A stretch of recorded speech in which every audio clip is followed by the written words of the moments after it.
Now, please enjoy the show. Thank you very much. Oh, it goes fast.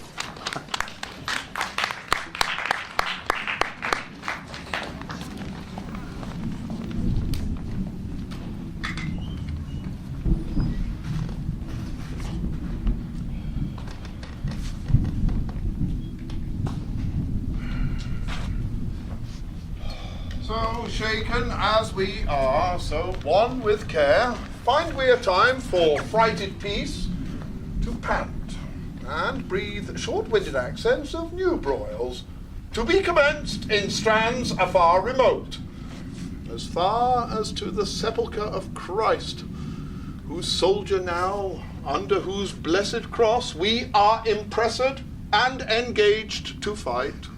Forthwith a power of English shall we levy to chase these pagans in those holy fields over whose acres walked those blessed feet which 1400 years ago were nailed for our advantage to the bitter cross. But this our purpose now is 12-month old, and bootless 'tis to tell you we will go. My liege, the noble Mortimer, leading the men of Herefordshire to fight against the irregular and wild Glendower, was by the hands of that Welshman taken, 1,000 of his people butchered, upon whose dead corpse was such misuse, such beastly, shameless transformation by the hands of those Welshmen done, as may not be without much shame retold or spoken of. It seems then that the tidings of this broil break off our business for the Holy Land. This match with other did, my gracious lord. For more uneven and unwelcome news came from the north, and thus did it import on Holy Rood Day the gallant Hotspur there, young Harry Percy, and brave Archibald, that ever valiant and approved Scot, at Holmdon met, where they did spend a sad and bloody hour. Here is a true industrious friend, Sir Walter Blunt, new lighted from his horse, and stained with the variation of every soil betwixt that Holmdon and this seat of ours, and he hath brought us smooth and welcome news. The Earl of Douglas is discomfited. 10,000 bold Scots, 22 knights balked in their own blood. Of prisoners Hotspur took Murdoch, Earl of Fife, and eldest son to Beaton Douglas, the Earl of Athol, of Murray, of Angus, and Menteith. And is this not an honourable spoil? A gallant prize, eh, cuz, is it not? Faith it is. A conquest for a prince to boast of. Aye. That now makes me sad. It makes me sin in envy that my Lord Northumberland should be the father to so blessed a son. A son who is the theme of honour's tongue. Whilst I, in looking on the praise of him, see riot and dishonour stain the brow of my young Harry. Oh, that it could be proved that some night-tripping fairy had exchanged in cradle clothes our children where they lay, and called mine Percy his Plantagenet. Then would I have his Harry, and he mine. But let him from my thoughts. What say you, cousin, to this young Percy's pride? The prisoners which he in this adventure hath surprised, to his own use he keeps, and sends me word I shall have none but Murdoch, Earl of Fife. This is his uncle's teaching. This is Worcester, malevolent to you in all aspects, which makes him prune himself and bristle up the crest of youth against your dignity. I've sent for him to answer it. Well, come yourself to us with speed again, for more is to be said and to be done than out of anger can be uttered. I will, my liege.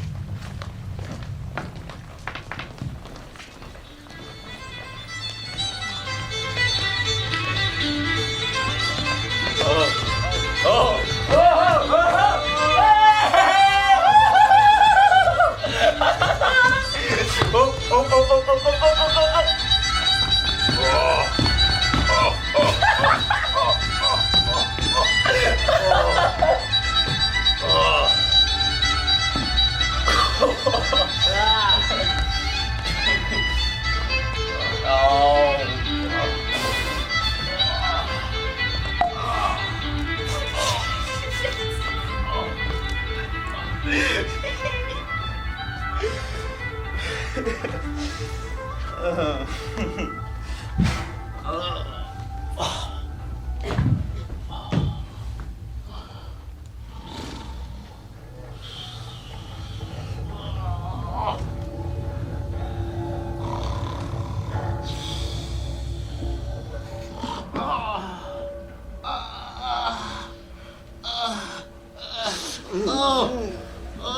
now, Hal, what time of day is it, lad?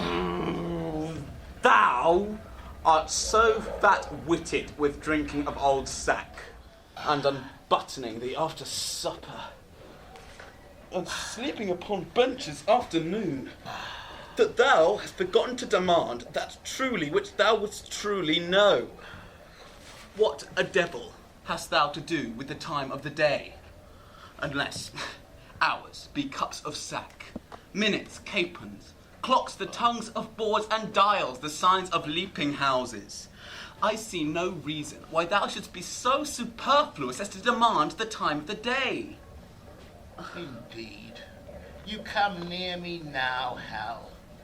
For we that take purses go by the moon and the 7 stars, and not by Phoebus, he that wandering night so fair.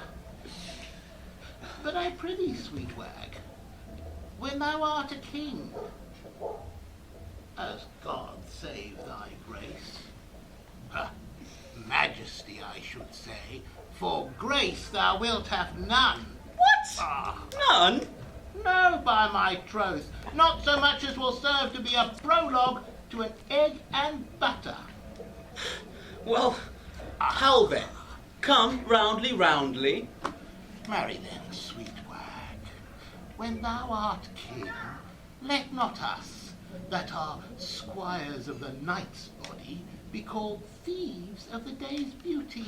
Let us be Diana's foresters, gentlemen of the shade, minions of the moon. And let men say, we be men of good government, being governed as the sea is, by our noble and chaste mistress, the moon, under whose countenance we steal. Thou sayest well. And it holds well too. For the fortune of us that are the moon's men doth ebb and flow like the sea, being governed as the sea is by the moon. As for proof now, a purse of gold most resolutely snatched on Monday night, and most dissolutely spent on Tuesday morning, now in as low an ebb as is the foot of the ladder, and by in as high a flow as is the ridge of the gallows. Oh, by the Lord thou sayest true, lad. But I prithee, sweet wag, as it is here apparent that thou art heir apparent, shall there be gallows standing in England when thou art king? Do not thou, when thou art king, hang a thief. No. Thou shalt. Shall I? Oh, rare, I'll be a brave judge. Thou judgest false already. I mean, thou shalt have the hanging of the thieves, and so become a rare hangman. Well, Hal, well, I prithee trouble me no more with vanity. I would to God thou and I knew where a commodity of good names were to be bought. An old lord of the council rated me the other day in the street about you, sir. But I marked him not, and yet he talked very wisely, but I regarded him not. And yet he talked very wisely, and in the street too. Thou didst well, for wisdom cries out in the street, and no man regards it. Oh, thou hast damnable iteration, and art indeed able to corrupt a saint. Ugh. Thou hast done much harm upon me, Hal. God forgive thee for it. Before I knew thee, Hal, I knew nothing. But now am I, if a man should speak truly, little better than one of the wicked. I must give over this life, and I will give it over. By the Lord, and I do not. I'm a villain. Where shall we take a purse tomorrow, Jack? Zoons, where thou wilt, lad. I'll make one, by the Lord, and I do not. Call me villain or baffle me. I see a good amendment of life in thee, from praying to purse-taking. Well, Hal, well, 'tis my vocation, Hal. 'Tis no sin for a man to labour in his vocation. Point! Good morrow, Nell. Good morrow, sweet Hal. What says Monsieur Remorse? What says Sir John? Sack and sugar. Ooh. Lads, tomorrow morning, by 4 o'clock early, at Gad's Hill, there are pilgrims going to Canterbury with rich offerings and traders riding to London with fat purses. I have wizards for you all. We may do it as secure as sleep. If you will go with me, I will stuff your purses full of crowns. If not, tarry at home and be hanged. Hey ye, Nelly, if I tarry at home and go not, I'll hang you for going. You will, Chops. Hal, wilt thou make one? Who? I rob? I a thief? Not I, by my faith. There's neither honesty, manhood, nor good fellowship in thee, nor thou camest not of the blood royal, if thou darest not stand for 10 shillings. Well, for once in my days, I'll be a madcap. Why, that's well said. Well, come what will, I'll tarry at home.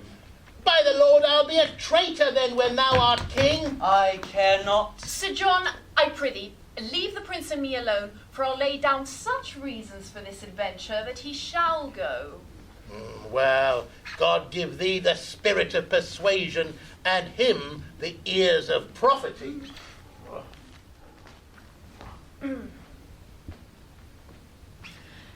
Now, my good sweet honey lord.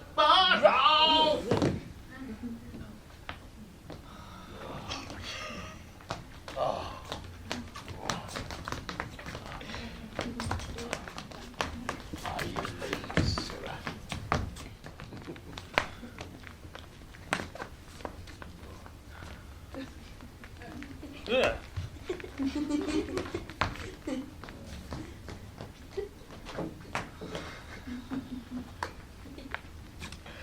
Now, my good sweet honey lord, ride with us tomorrow, for I have a jest to execute that I cannot manage alone. Falstaff, Bardolph, and Peto shall rob those men, as we have already waylaid, but yourself and I shall not be there. And when they have the booty, if you and I do not rob them, cut this head off my shoulders. Yea, but 'tis like they will know us by our habits in every other appointment to be ourselves. I have cases of buckram for the nonce to enmask our noted outward garments. Yea, but I doubt they will be too hard for us. Well, for 2 of them, I know them to be as true-bred cowards as ever turned back. And for the 3rd, if he fight longer than he sees reason, I'll forswear arms. The true virtue of this jest, Hal, will be the incomprehensible lies that the same fat rogue will tell us when we meet him at supper.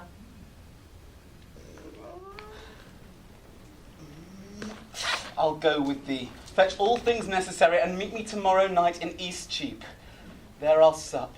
Farewell. Farewell, my lord.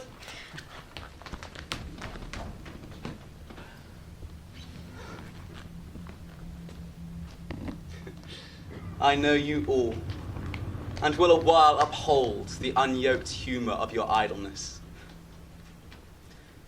But herein do I imitate the sun, who doth permit the base, contagious clouds to smother up his beauty from the world, that when he please again to be himself, being wanted, he may be more wondered at by breaking through the foul and ugly mists of vapours that did seem to strangle him. If all the year were as playing holidays. To sport would be as tedious as to work. But when they seldom come, they wished for come, and nothing pleaseth but rare accidents. So, when this loose behaviour I throw off, and pay the debt I never promised, by how much better than my word I am, by so much will I falsify men's hopes, and, like bright metal on sullen ground, my reformation glittering, or my fault, shall show more goodly and attract more eyes than that which hath no foil to set it off. I'll so offend, to make offence a skill, redeeming time, when men think least I will. My blood hath been too cold and temperate, and apt to stir at these indignities. And you have found me, for accordingly you tread upon my patience. But be sure, I shall from henceforth rather be myself, mighty and to be feared, than my condition, which hath been smooth as oil and soft as young down, and hath lost that title of respect which the proud soul ne'er pays but to the proud. Our house, my sovereign liege, little deserves the scourge of greatness to be used on it, and that same greatness too that our own hands have helped make so portly. My lord, Worcester, get thee gone, for I do see danger and disobedience in thine eye. Oh, sir, your presence is too bold and peremptory. A majesty might never yet endure the moody frontier of a servant brow. You have good leave to leave us. When we need your use and counsel, we shall send for you.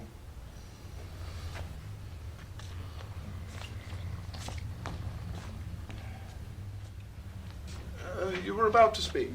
Yea, my good lord, those prisoners in your highness's name demanded, which Harry Percy here at Humden took, were, as he says, not in such strength denied as is delivered to your majesty.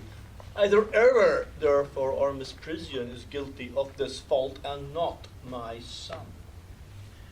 My liege, I did deny no prisoners, but I remember when the fight was done, when I was dry with rage and extreme toil, breathless and faint, leaning upon my sword, came there a certain lord, neat and trimly dressed, fresh as a bridegroom, and his chin, new reaped, showed like a stubble land at harvest home. He questioned me amongst the rest, and demanded my prisoners in your majesty's behalf. I then, all smarting with my wounds being cold, to be so pestered with a popinjay, out of my grief and my impatience, answered neglectingly, I know not what he should or should not, for he made me mad. To see him shine so brisk and smell so sweet and talk so like a waiting gentlewoman of guns and drums and wounds, God save the mark. This bold, unjointed chat of his, my lord, I answered indirectly as I said, and I beseech you, let not his report come current for an accusation betwixt my love and your high majesty. The circumstance considered, good my lord, whate'er Lord Harry Percy then had said to such a person, and in such a place, at such a time, with all the rest retold, may reasonably die and never rise to do him any wrong, or anyway impeach. What then he said, so he unsay it now.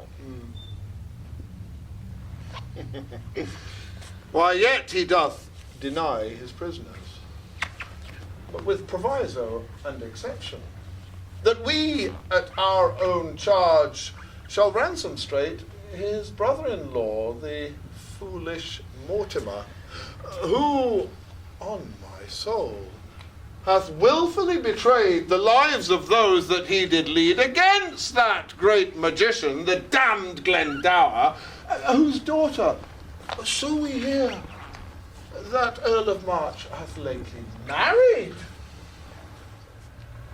Shall our coffers then be emptied to redeem a traitor home? Shall we buy treason and indent with fears when they have lost and forfeited themselves? No. On the barren mountains let him starve, for I shall never call that man my friend, whose tongue shall ask me for 1 penny cost to ransom home revolted Mortimer. Revolted Mortimer? He never did fall off, my sovereign liege, but by the chance of war. Let me not hear you speak of Mortimer. Send me your prisoners by the speediest of means, or you shall hear from me in such a kind as will displease you. My Lord Northumberland, we license your departure with your son.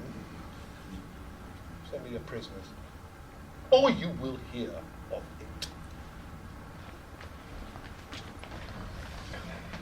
And if the devil come and roar for them, I will not send them. I will have to straight and tell him so, for I will ease my heart, albeit I make a hazard of my head. What? Drunk with choler? Stay and pause a while. Here comes your uncle. Speak of Mortimer. Zoons, I will speak of him, and let my soul want mercy if I do not join with him. Yea, on his part, I'll empty all these veins and shed my dear blood, drop by drop, in the dust. Brother, the king hath made your nephew mad.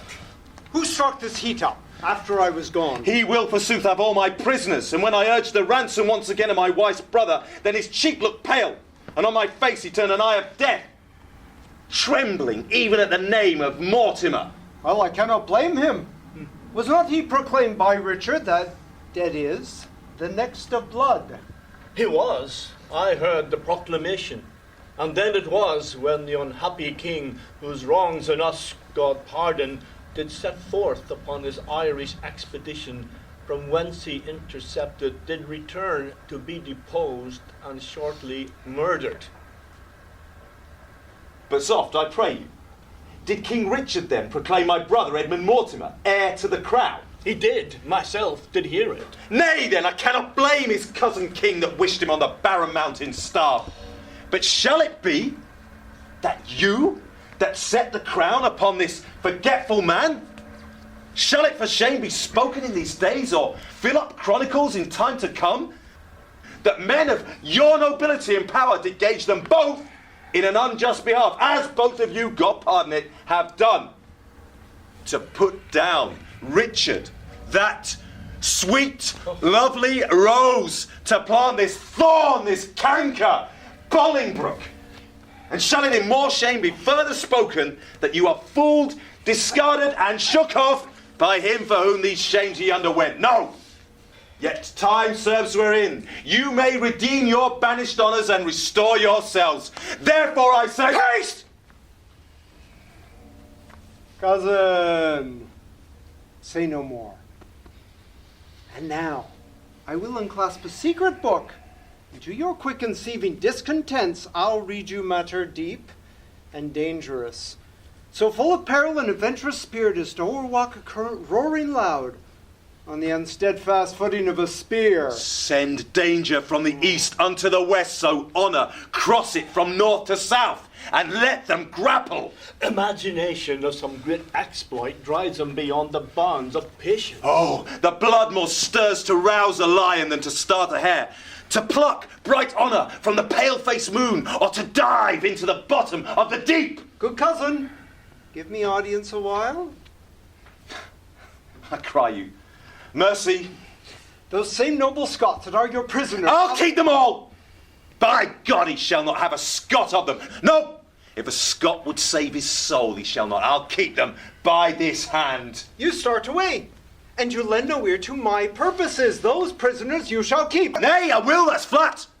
He said he would not ransom Mortimer, forbade my tongue to speak of Mortimer, but I will find him when he lies asleep, and in his ear I'll holler, Mortimer! Nay, I'll have a starling shall be taught to speak nothing but Mortimer, and give it him to keep his anger still in motion. Cousin, a word? All studies here I solemnly defy, save how to gall and pinch this Bolingbroke. And that same sword and buckler, Prince of Wales. But that I think his father loves him not, and will be glad he met with some mischance. I would have him poisoned with a pot of ale. Farewell, kinsman. I will talk to you when you are better tempered to attend. Why, what a wasp-stung and impatient fool art thou! Tying thine ear to no tongue but thine own. Why, look you, I am whipped and scourged with rods, nettled and stung with pismires when I hear of this vile politician, Bolingbroke. God forgive me. Good uncle, tell your tale. I have done. Oh, nay, if you are not, to it again we will stay your leisure. I have done in faith. Then once more to your Scottish prisoners. Deliver them up without the ransom straight, and make the Douglas's son your only means for powers in Scotland, which for diverse reasons, which I shall send you written, be assured, will easily be granted. I speak not this in estimation of what I think might be, but what I know is ruminated, plotted, and set down, and only stays but to behold the face of that occasion which shall bring it on. And then the power of Scotland and of York to join with Mortimer. And so they shall. In faith, it is exceedingly well aimed. When time is ripe, which will be suddenly, I'll steal to Glendower and Lord Mortimer, where you and Douglas and our powers at once, as I shall fashion it, will happily meet, to bear our fortunes in our own strong arms, which now we hold up much uncertainty. Farewell, good brother. We shall thrive, I trust. Uncle, adieu. Oh, let the hours be short till fields and blows and groans applaud our sport.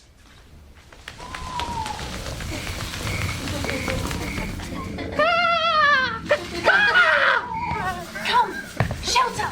I've removed Falstaff's horse. It frets like a gun to bone. Come stand close. Poins! Poins and be hanged!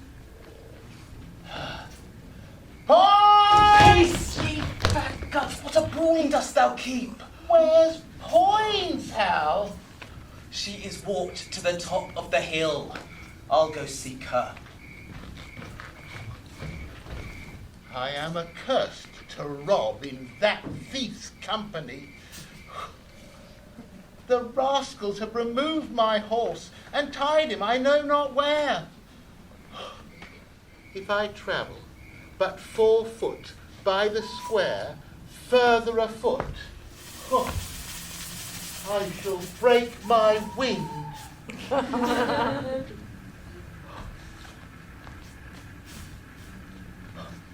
I have forsworn his company hourly any time these 2 years, and yet the rascal hath bewitched me with his company. If the rascal hath not given me medicines to make me love him, I'll be hanged. It could not be else. I have drunk medicines, but... Oh, wings! Ow! A plague upon you both! Bardolph! Peter! Oh, I'll starve ere I'll rob a foot further.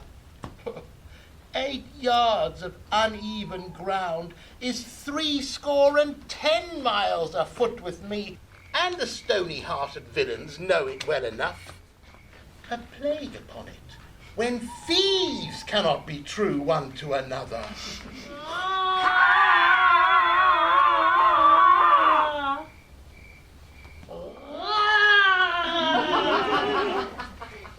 A plague upon you all! Give me my horse, you rogue! Give me my horse and be hanged! Ye fat guts.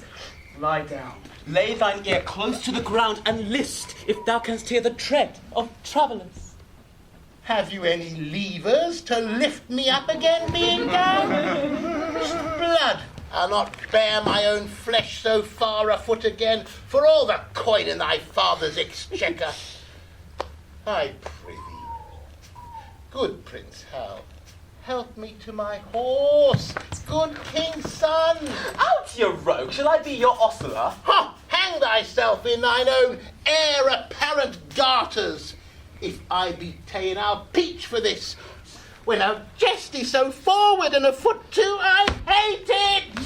Casey, on with your visits. There's money of the king's coming down the hill. 'Tis going to the king's exchequer. You lie, you rogue. 'Tis going to the king's tavern. That's enough to make us all To be hanged. Sirs, you three shall front them in the narrow lane. Nell Poins and I will walk lower. If they escape your encounter, then they light on us. And how many be there of them? Some 4 or 6. Zoons, will they not rob us? What? A coward, Sir John of Paunch?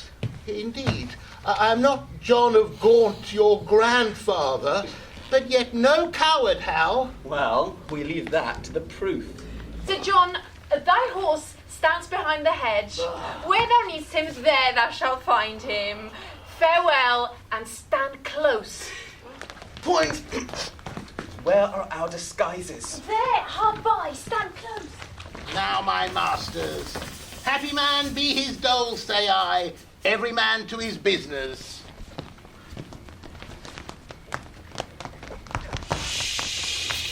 Neighbor, the boys shall lead our horses down the hill. We'll walk a foot a while and use our legs.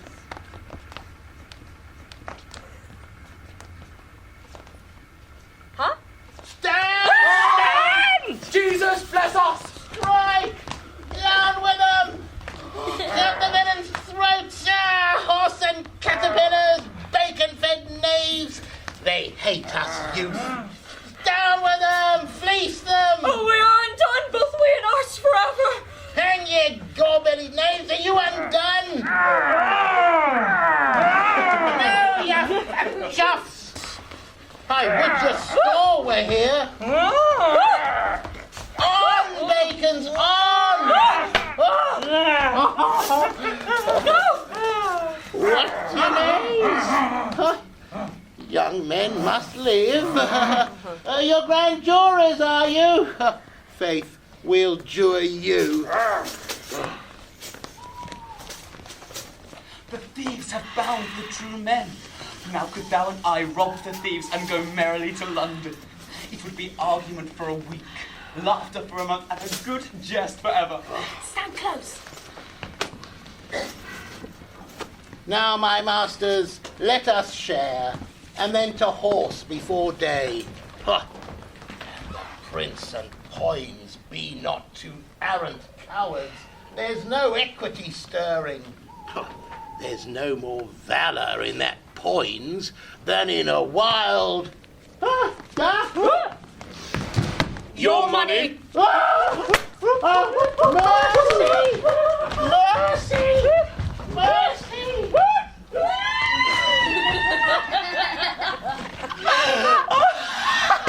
Got with much ease! Were not beloved, I should pity him. Oh, the fat rogue roared.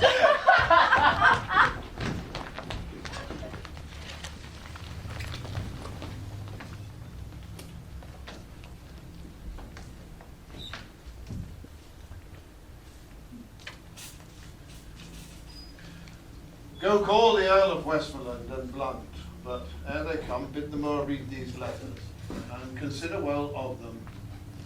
Make good speed.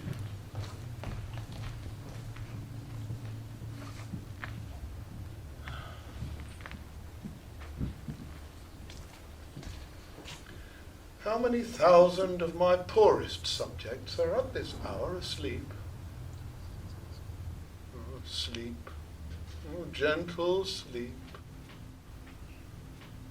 Nature's soft nurse, how have I frighted thee, that thou no more wilt weigh my eyelids down, or steep my senses in forgetfulness.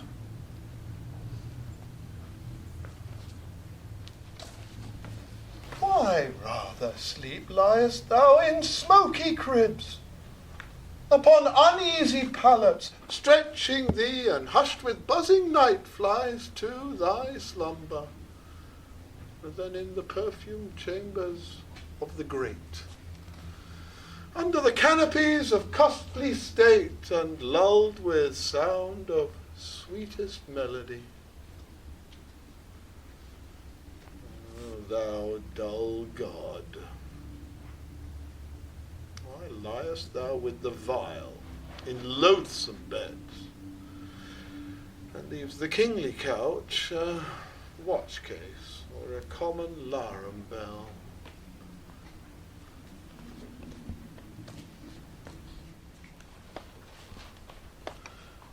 Wilt thou upon the high and giddy mast seal up the ship-boy's eyes, and rock his brains in cradle of the rude imperious surge, and in the visitation of the winds, who take the ruffian billows by the top, curling their monstrous heads, and hanging them with deafing clamour in the slippery clouds,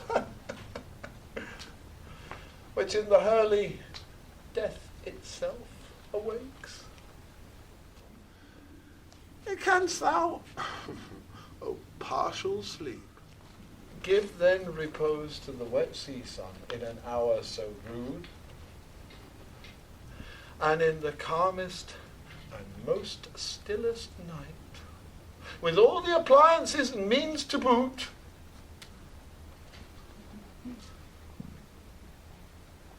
deny it to a king?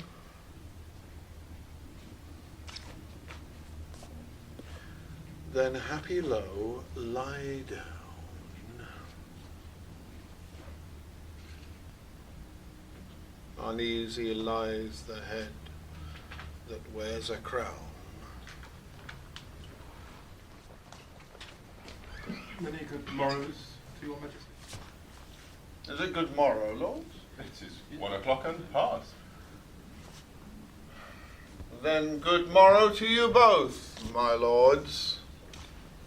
Have you read the letter that I sent you? We have, my liege. Then you perceive the body of our kingdom, how foul it is, what rank diseases grow, and with what danger near the heart of it. It is but the body and distempered, which to its former strength may be restored with good advice and little medicine. My Lord Northumberland will soon be cooled. Oh, God! If one could read the book of fate and see the revolution of the times, what perils past, what crosses to ensue, the happiest youth would shut the book and sit him down and die. 'Tis not 10 years since Richard and Northumberland, great friends, did feast together, and 2 years after were they at wars. 'Tis but 8 years since this Percy was the man nearest to my soul, like a brother, toiled in my affairs. He laid his love and life under my feet. Even for my sake, but the eyes of King Richard gave him defiance. And Richard, with his eye brimful of tears, then checked and rated by Northumberland, did speak these words, now proved a prophecy. Northumberland, thou ladder by the which my cousin Bolingbroke ascends my throne. Now then, God knows I had no such intent. The time shall come, thus did he follow it, the time will come that foul sin, gathering head, shall break into corruption. So went on, foretelling this same time's condition, and the division of our amity. Such things become the hatch and brood of time. And by the necessary form of this, King Richard might create a perfect guess that great Northumberland, then false to him, would of that seed grow to greater falseness, should not find a ground to root upon, unless on you. Are these things, then, necessities? Let us meet them like necessities! Please it your grace to go to bed. Your majesty hath been this fortnight ill, and these unseasoned hours perforce must add unto your sickness.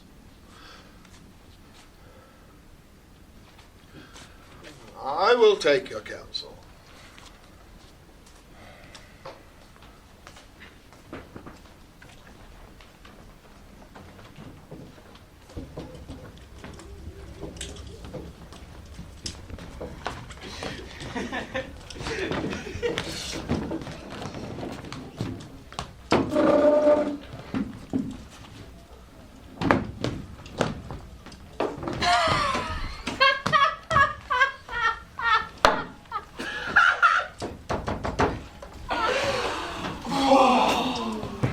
To conclude,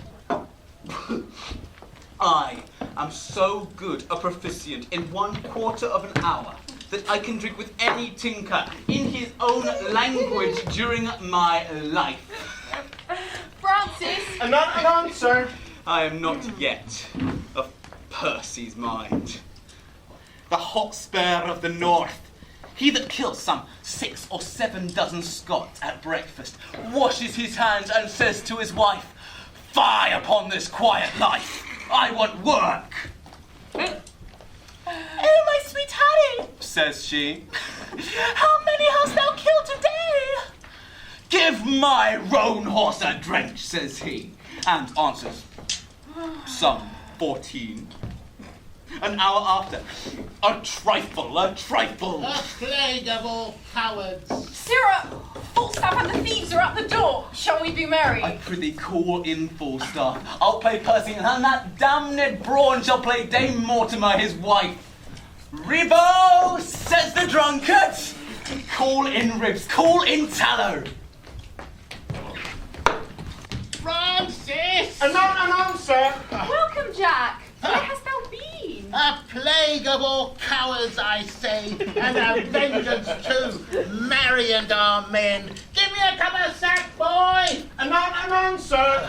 Plague of all cowards. Give me a cup of sack, bro! Anon, sir. Is there no virtue extant?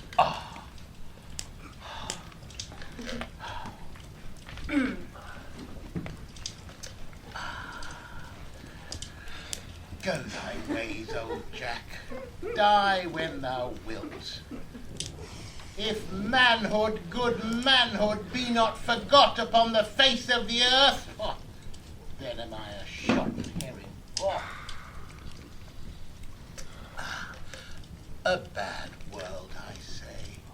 There lives not 3 good men unhanged in England, and one of them is fat and grows old. God help the while. A bad world, I say. I would I were a weaver. I could sing psalms or anything. A plague of all cowards, I say. How now, Woolsack? What mutter you? A king's son? You, Prince of Wales? Why, you whoreson round man. What's the matter? Are not you a coward? And Poins there? Zooms, you fat paunch, and you call me coward by the word on Stanley. I call thee coward. I'll see thee damned ere I call thee coward. But I would give £1,000 I could run as fast as thou canst. Give me them that will face me. Give me a cup of sack. Anon. I'm a rogue if I drunk today. What's the matter? What's the matter? There be 3 of us here have paid £1,000 this day morning. Where is it, Jack? Where is it? Where is it? taken from us it is. 100 upon poor 3 of us. What? 100, man? I am a rogue. If I were not at half sword, 2 hours together with a dozen of them, I have escaped by miracle. I am 8 times thrust through the doublet, 4 through the hose, my buckler cut through and through, my sword hacked like a handsaw. Ecce signum. Oh, I never dealt better since I was a man. All would not do. A plague of all cowards, I say. Let them speak. If they speak more or less than truth, they are villains and the sons of darkness. Speak, sirs. How was it? We 3 set upon some dozen. 16 at least, my lord. And bound them. No, they were not bound. You rogue! They were bound, every man of them. As we were sharing, some 6 or 7 fresh men set upon us. And unbound the rest, and then came in the other. What, fought you with them all? All. I know not what you call all, but if I fought not with 50 of them, I'm a bunch of radish. Pray God, you have not murdered some of them. Nay, that's past praying for. 2 I have peppered, 2 rogues in buckram suits. But I tell thee what, Hal, if I tell thee a lie, spit in my face, call me hoarse. Thou knowest my old ward. Here I lay, and thus I bore my point. 4 rogues in buckram let drive at me. What, 4? Thou saidst but 2 even now. 4, Hal, I told thee 4. Aye, he said 4. These 4 came all affront and mainly thrust at me. I made me no more ado, but took all their 7 points in my target thus. 7? Why, there were but 4 even now. In buckram? Aye, 4 in buckram suits. 7 by these hilts, or I'm a villain else. Prithee, let him alone, we shall have more anon. Dost thou hear me, Hal? Aye, and mark thee too, Jack. Do so, for it's worth the listening to. These 9 in buckram that I told thee of, So 2 more already. their points being broken, Down fell their hose. began to give me ground. But I followed me close, came in foot and hand, and with a thought, 7 of the 11 I paid. Oh, monstrous, 11 buckram men grown out of 2. But, as the devil would have it, 3 misbegotten knaves in Kendal Green came at my back and let drive at me. For it was so dark, Hal, thou couldst not see thy own hand. These lies are like their master that begets them. Gross as a mountain, open, palpable. Why, thou clay-brained guts, thou knotty-pated fool, thou greasy, obscene tallow catch. What? Art thou mad? Art thou mad? Is not the truth the truth? Why, how couldst thou know these men in Kendal Green when it was so dark thou couldst not see thy hand? Come, Jack, tell us your reason. What sayest thou to this? Come, your reason, Jack. Your reason. What? Upon compulsion? Zoons! And I were at the strappado or all the racks of the world. I would not tell you on compulsion. Give you a reason on compulsion? Bah! If reasons were as plentiful as blackberries, I would give no man a reason upon compulsion, I will no longer be guilty of this sin.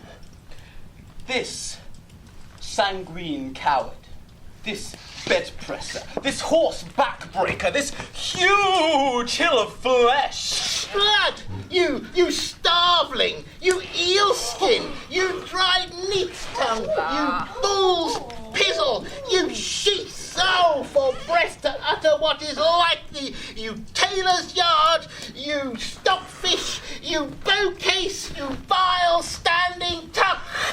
Well, breathe a while, and then to it again. And when thou hast tired thyself in thy base comparisons, hear me speak but this. Mark, Jack. We two saw you three set on two and were the masters of their wealth. Then we two set on you three and with a word outfaced you from your prize. And have it, yea, here in the house. And Jack, you carried your guts away as nimbly and with as quick dexterity and roared for mercy and roared as ever I did hear a bull calf. What a slave art thou to hack thy sword as thou hast done and say it was in fight. What trick, what device, what starting hole canst thou now find to hide thyself from this open and apparent shame? Come, let's hear it, Jack. What trick hast thou now? By the Lord, I knew you as well as he that made you. Now hear you, my masters. Was it for me to kill the heir apparent? Should I turn upon the true prince? Why, thou knowest I'm as valiant as Hercules, but beware instinct. The lion will not touch the true prince. Instinct is a great matter. I was now a coward on instinct, and I shall think the better of myself and thee during my life. I for a valiant lion, and thou for a true prince. But by the Lord, lads, I'm glad you have the money. Did you, my lord the prince? Oh, now, my lady the hostess, what sayest thou to me? There is a nobleman of the court at the door would speak with you. He says he comes from your father. Give him as much as will make him a royal man, and send him back again to my mother. What manner of man is he? An old man. What does gravity out of his bed past midnight? Shall I give him his answer? Prithee do, Jack. Faith, and I'll send him packing. Now, sirs, by Our Lady, you fought fair, Peter, and so did you, Bardolph. You are lions, too. You ran away upon instinct. Thou shalt not touch the true prince, no, fie. Faith, I ran when I saw others run. Oh, Faith, in earnest tell me, how came Falstaff's sword so hacked? Why? He hacked it with his dagger and said he would swear the truth out of England. But he would make you believe it was done in the fight and persuaded us to do the like. Yea, and to tickle our noses with spear grass to make them bleed. I blush to hear his monstrous devices. Oh, villain, thou stolst the cup of sack 18 years ago and wert taken with the manner, and ever since thou hast blushed extempore. Thou hadst fire and sword on thy side, and yet thou ranst away. What instinct hadst thou for it? My lord, do you see these meteors? Do you behold these exhalations? I do. What think you they portend? Hot livers and cold purses. Collar, my lord, if rightly taken. If rightly taken, halter. Here comes lean Jack. Here comes bare bow. How now, my sweet creature of bombast? How long is to go, Jack, since thy saw thine own knee? My own knee? When I was about thy years, Hal, I was not an eagle's talent in the waist. There's villainous news abroad. Here was Sir John Bracy from your father. You must to the court in the morning. That same mad fellow of the north, Percy, and he of Wales that swore the devil his true liegeman upon the cross of a Welsh hook. What a plague call you him? Owen Glendower. Owen the same, and his son-in-law Mortimer, and old Northumberland, and that sprightly Scot of Scots Douglas that runs a horseback up a hill perpendicular. He that rides at high speed and with his pistol kills a flying sparrow. You have hit it. So did he, never the sparrow. Well, that rascal hath good metal in him. Worcester is stolen away tonight. Thy father's beard is turned white with the news. Tell me, Hal, art thou not horrible afeard? Thou being heir apparent, could the world pick thee out 3 such enemies again as that fiend Douglas, that spirit Percy, and that devil Glendower? Art thou not horribly afraid? Doth not thy blood thrill at it? Not a whit of faith. I lack some of thy instinct. Well, thou wilt be horribly chid tomorrow when thou comest to thy father. If thou love me, practice an answer. Do thou stand for my father and examine me upon the particulars of my life. Shall I? Content! This chair shall be my state, this dagger my sceptre, and this cushion my crown. Thy state is taken for a joint stool, thy golden sceptre for a leaden dagger, and thy beautiful rich crown for a pitiful bald one. Wow! And the fire of grace be not quite out of thee, now shalt thou be moved. Give me a cup of sack, to make my eyes look red, that it may be thought I have wept, for I must speak in passion, and I will do it. In King Cambyses' day. Well, here is my leg. And here is my speech. Stand aside, nobility! Oh, jeez, you! This is excellent sporting face! Weep not, sweet queen, for trickling tears are vain! Oh, the father, how he holds his countenance! For God's sake, lords, convey my tristful queen, for tears do stop the floodgates of her eyes. Oh, jeez, he does it as like one of these harlotly players as ever I see! Peace, good pint pot. Peace, good tickle brain.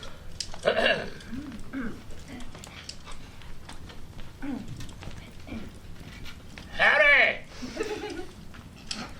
I do not only marvel where thou spendest thy time, but how thou art accompanied.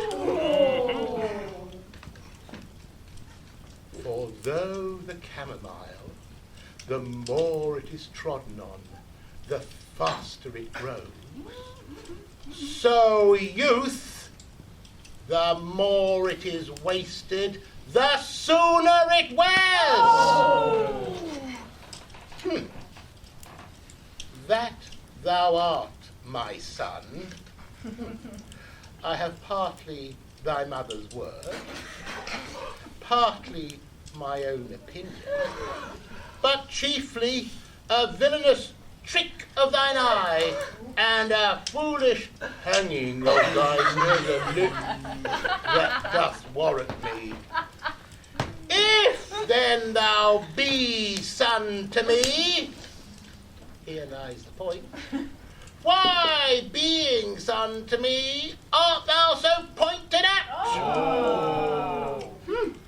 Shall the son of England prove a thief and take purses?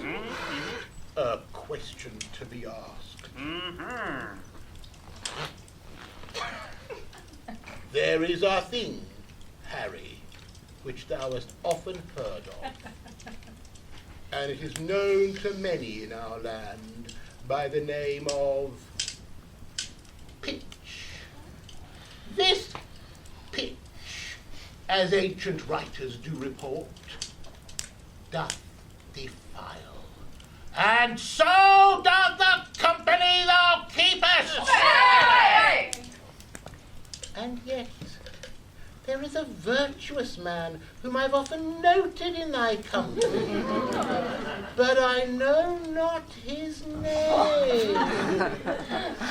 What manner of man, an it like your majesty? Oh, a goodly, portly man, and a corpulent, of a cheerful look, a pleasing eye, and a most noble manner. And as I think his age, some 50. Or by Our Lady inclining to 80. And now I remember me. His name is Falstaff. If that man should be lewdly given, he deceiveth me. For Harry, I see virtue in his looks. Him keep with, the rest banish. Hey! And tell me now, thou naughty varlet, tell me, where hast thou been this month? Dost thou speak like a king? Do thou stand for me, and I'll play my father. Depose me? Pooh, if thou dost it half so gravely,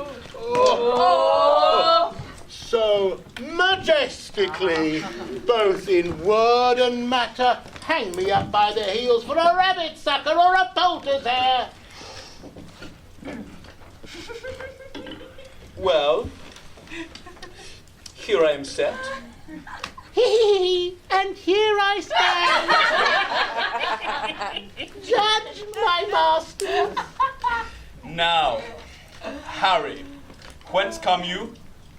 My noble lord from East Cheap. Hey! The complaints I hear of thee are grievous. Blood, my lord, they are false. Swearest thou, ungracious boy? Henceforth ne'er look on me. Thou art violently carried away from grace. There is a devil that haunts thee, in the likeness of an old, fat man. A ton of man is thy companion. Why dost thou converse with that trunk of humours, that bolting hutch of beastliness, that swollen parcel of dropsies, that vanity in years? Wherein is he good but to taste sack and drink it? Wherein cleanly but to carve a capon and eat it? Wherein cunning but in craft? Wherein crafty but in villainy? Wherein villainous but in all things? Wherein worthy but in nothing? I would your grace would take me with you. Who means your grace? That villainous, abominable, misleader of youth, Falstaff, that white-bearded Satan! My lord, the man I know. I know thou dost. But to say I know more harm in him than in myself were to say more than I know. That he is old, the more the pity. His white hairs do witness it. But that he is, saving your reverence, a whoremaster, that I utterly deny.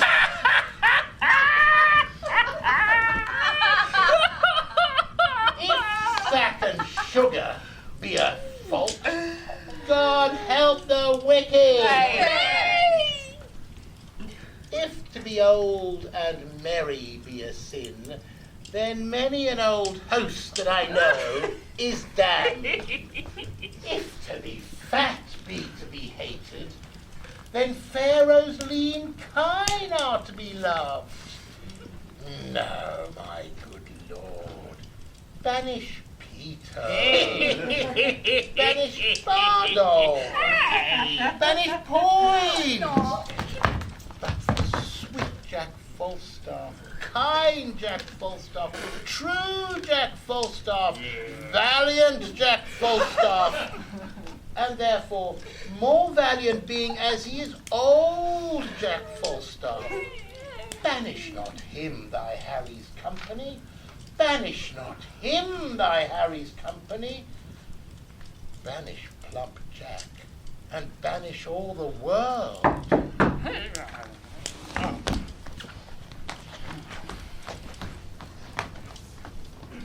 I do. I will. My lord! My lord! The sheriff with the moose! Out, you rogue! He's at the door! Play out the play. I have much to say in the behalf of that Falstaff. Oh, jeez, you! My lord! My lord! What's the matter? The sheriff and all the watch are at the door. They've come to search the house. Shall I let them in? Hide thee behind the arras. The rest walk up. Now, my masters, for a true face and a good conscience. Both which I have had, but their date is out, and therefore I'll hide them. Call in the sheriff.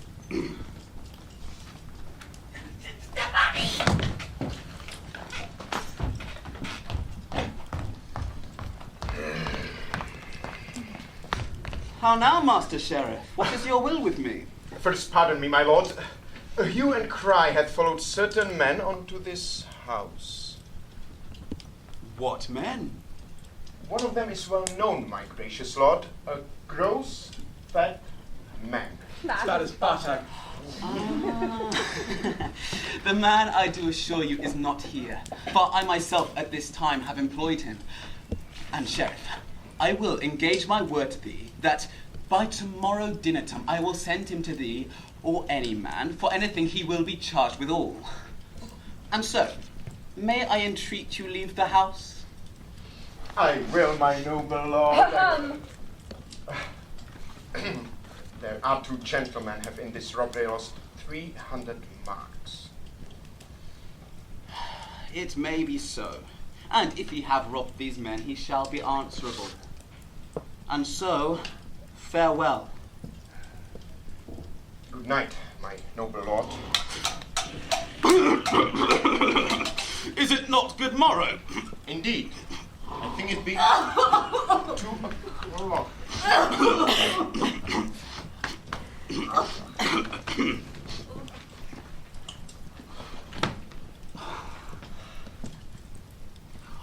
That oily rascal is known as well as Paul's. Go, call him forth. Falstaff! Falstaff! Oh, fast asleep behind the arras and snorting like a horse. How he fetches breath!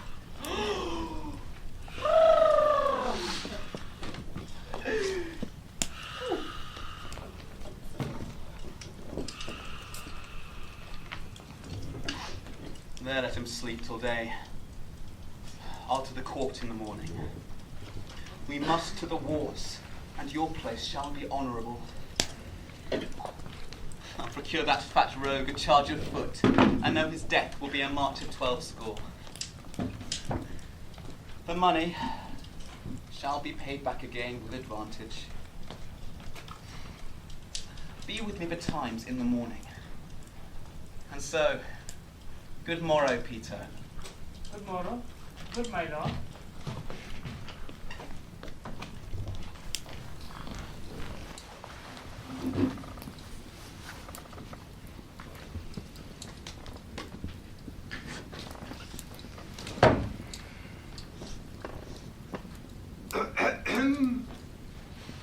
These promises are fair, the party's sure, and our induction full of prosperous hope.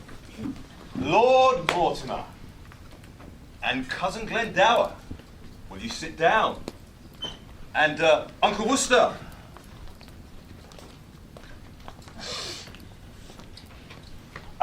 Plague upon it, I forgot the map. No, here it is. Sit, Cousin Percy, good Cousin Hotspur. For by that name, as oft as Lancaster doth speak of you, he wishes you in heaven. And you in hell, as oft as he hears Owen Glendower spoke of.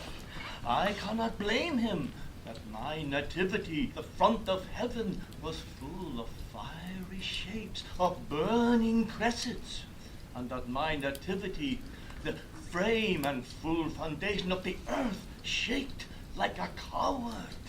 Why, so it would have done at the same season if your mother's cat had but kittened. I say the earth did shake when I was born. And I say the earth was not of my mind if you suppose as fearing you it shook.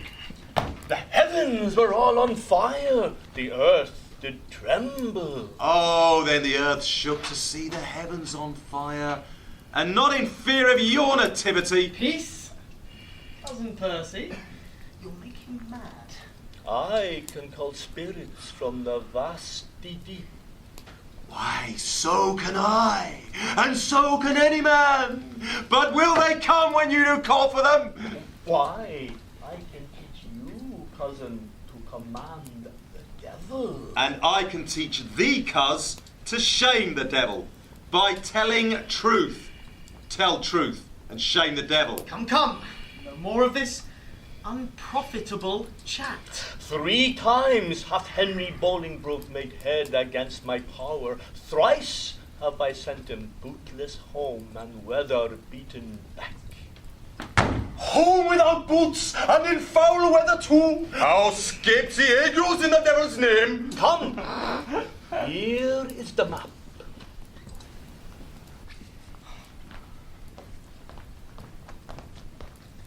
Shall we divide our right according to our threefold order taken? The Archdeacon hath divided it into 3 limits very equally. England, from Trent and Severn hitherto, by south and east, is to my part assigned. All westward, Wales beyond the Severn shore, and all the fertile land within that bound, to Owen Glendower. And to you, dear cuz, the remnant northward lying off from Trent. And our indentures tripartite are drawn, which being sealed interchangeably, a business that this night may execute tomorrow, Cousin Percy, you and I, my good Lord of Worcester, will set forth to meet your father and the Scottish power as he has appointed us at Shrewsbury. My father's not ready yet, nor shall we need his help these 14 days. Within that space, you may have drawn together your tenants, friends, and neighbouring gentlemen. A shorter time shall send me to you, lords, and in my conduct shall your ladies come, from whom you now must steal and take no leave. For there will be a world of water shed upon the parting of your wives. Methinks my moiety, north from Burton in quantity, equals not one of yours. See how this river comes me cranking in and cuts me off from the best of all my land. A huge half moon, a monstrous scandal, out. It will not wind with a deep indent to rob me of so rich a bottom. Here! Not wind, it shall, it must. You see, it doth. Yea, but mark how he bears his course and runs me up with like advantage on the other side, gelding opposed continent as much as on the other side it takes from you. Yea, but a little charge will trench him here, and on the north side win this cape of land, and then he will run straight and even. I'll have it so. A little charge will do it. I'll not have it altered. Will not you? No, nor you shall not. Who shall say me nay? Why, that will I. Let me not understand you then. Speak it in Welsh. I can speak English English, Lord, as well as you. For I was trained up in the English court, where being but young, I framed to the harp many an English ditty. Oh, I do not care. Are the indentures drawn? Shall we be gone? The moon shines fair. You may away by night. I'll haste the writer, and withal break with the wives of your departure hence. Fine! Cousin Percy! You cross my father. I cannot choose. Sometime he angers me. In faith, my lord, you are to wilful blame. And since your coming hither, you've done quite enough to put him quite beside his patience. You must needs learn, Lord, to amend this fault. Well, I am schooled. Good manners be your speed.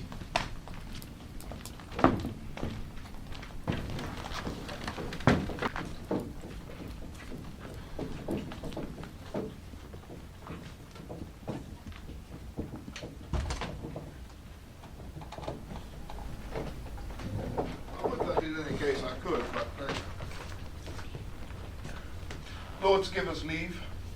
The Prince of Wales and I must have some private conference. But be near at hand, for we shall presently have need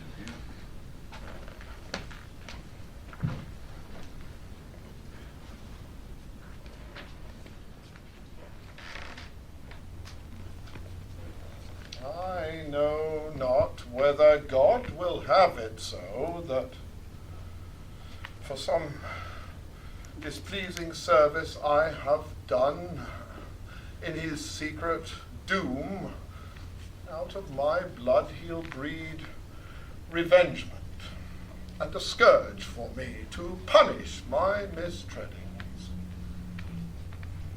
Tell me else, could such inordinate and low desires, such poor, such bare, such lewd, such mean attempts, such barren pleasures, rude society, as thou art matched withal and grafted to, accompany the greatness of thy blood, and hold their level with thy princely heart?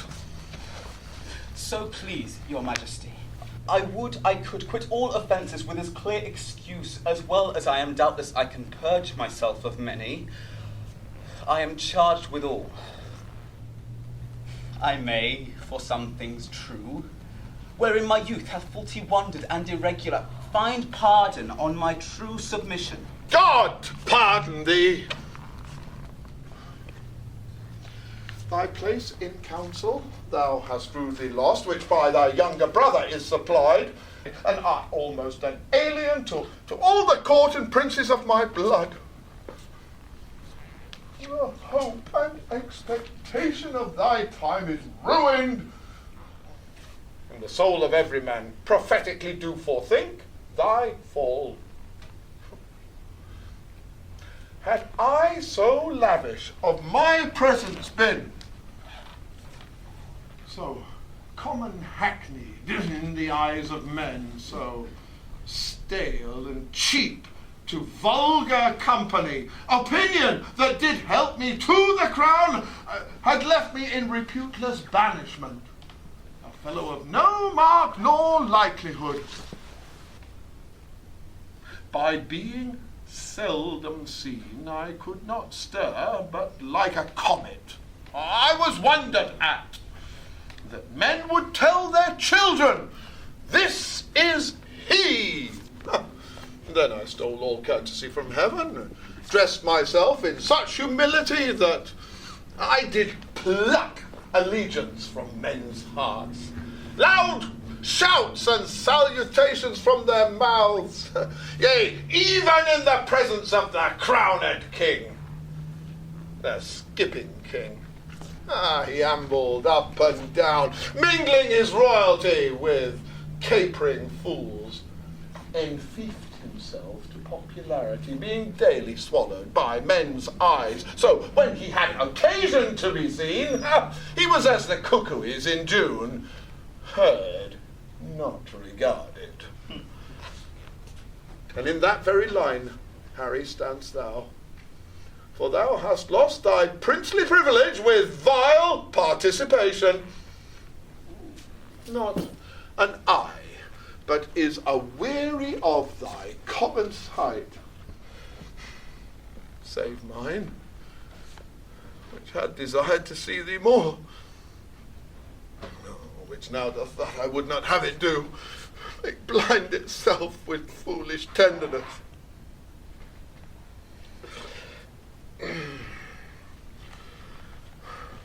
I shall, hereafter, my thrice gracious lord, be more myself.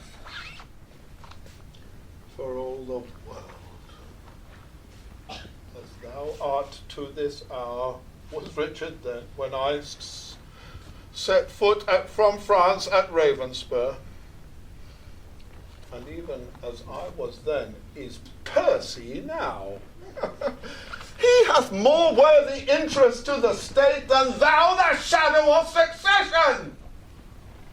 For of no right, nor colour like to right, he doth fill fields with harness in the realm, and leads ancient lords and reverend bishops on to bloody battles and bruising arms, and shake the peace and safety of our throne. And what say you to this? Percy, Northumberland, the Archbishop's Grace of York, Douglas, Mortimer, capitulate against us and are up! But wherefore do I tell these news to thee? Why, Harry, do I tell thee of my foes, of which art my nearest and dearest enemy? Thou that art like enough through vassal fear, base inclination, start of spleen, to fight against me under Percy's pay, to dog his heels and curtsy at his frowns, to show how much thou art degenerate. Do not think so. You shall not find it so. I will redeem all this on Percy's head, and in the closing of some glorious day be bold to tell you that I am your son, when I will wear a garment all of blood and stain my favours in a bloody mask, which washed away shall scour my shame with it. And that day, when ere it lights, that this same child of honour and renown, this gallant Hotspur, this all-praised knight, and your unthought of Harry chance to meet. For the time will come when I will make this northern youth exchange his glorious deeds for my indignities. This I promise here in the name of God, the which, if he be pleased, I shall perform. If not,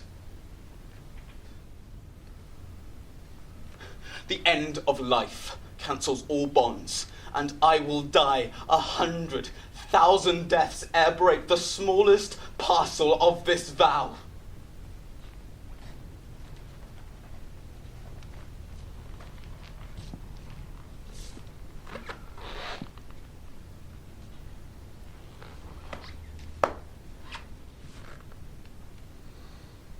A 100,000 rebels die in this. Thou shalt have charge and sovereign trust herein.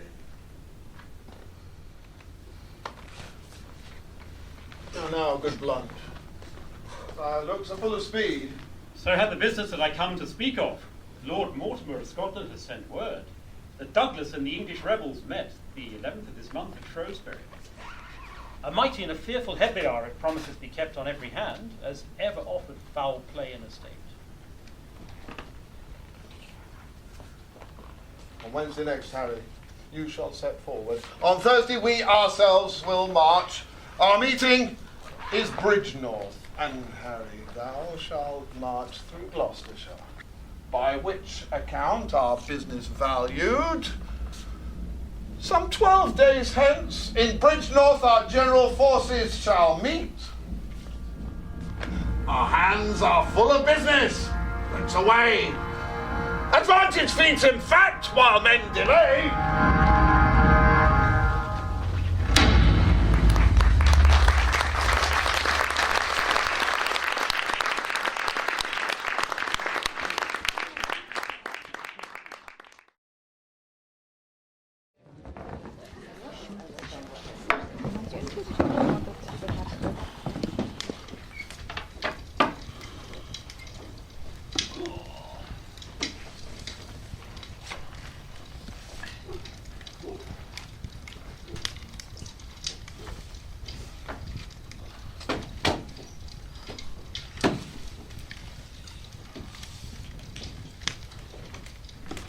How now, Dame Parker the hen?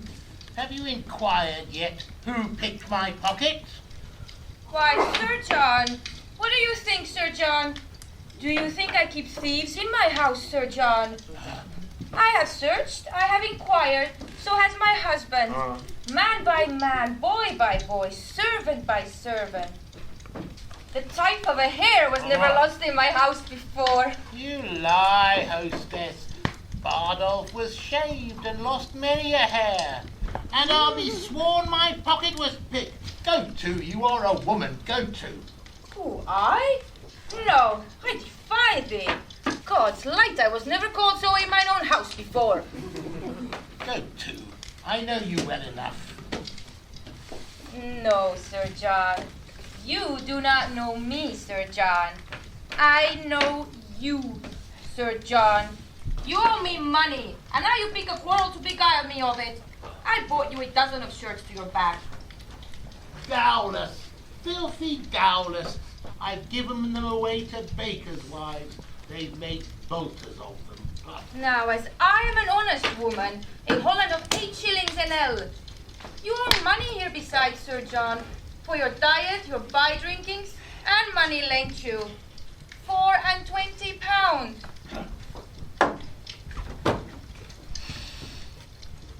He had his part of it.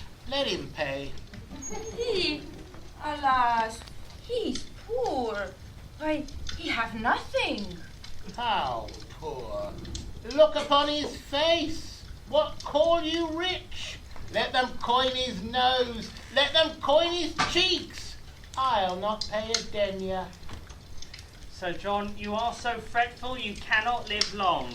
Do thou amend thy face, and I'll amend my life. Thou art the knight of the burning lamp. Why, Sir John, my face does you no harm.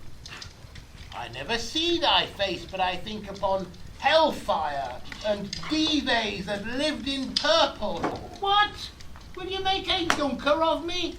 Shall I not take mine ease in mine inn, but I shall have my pocket picked? I have lost a seal ring of my grandfather's worth 40 marks.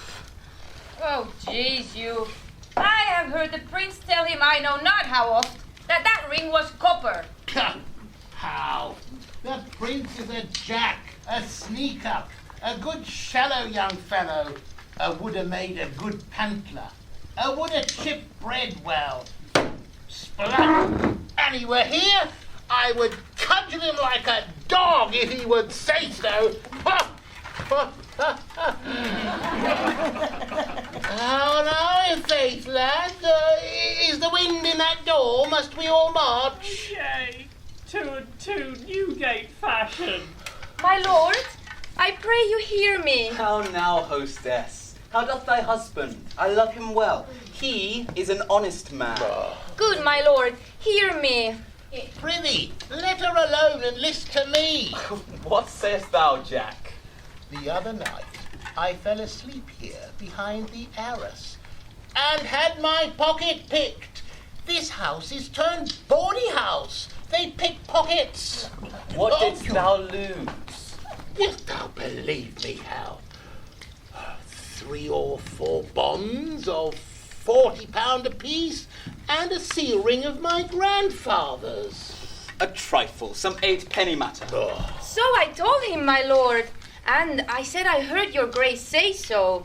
And my lord, he speaks most vilely of you, like a foul-mouthed man as he is. And he said he would cudgel you. What? He did not.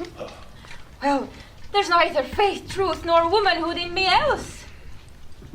There's no more faith in thee than in a stewed prune, nor no more truth in thee than in a drawn fox. And for womanhood, Maid Marian may be the deputy's wife of the ward to thee.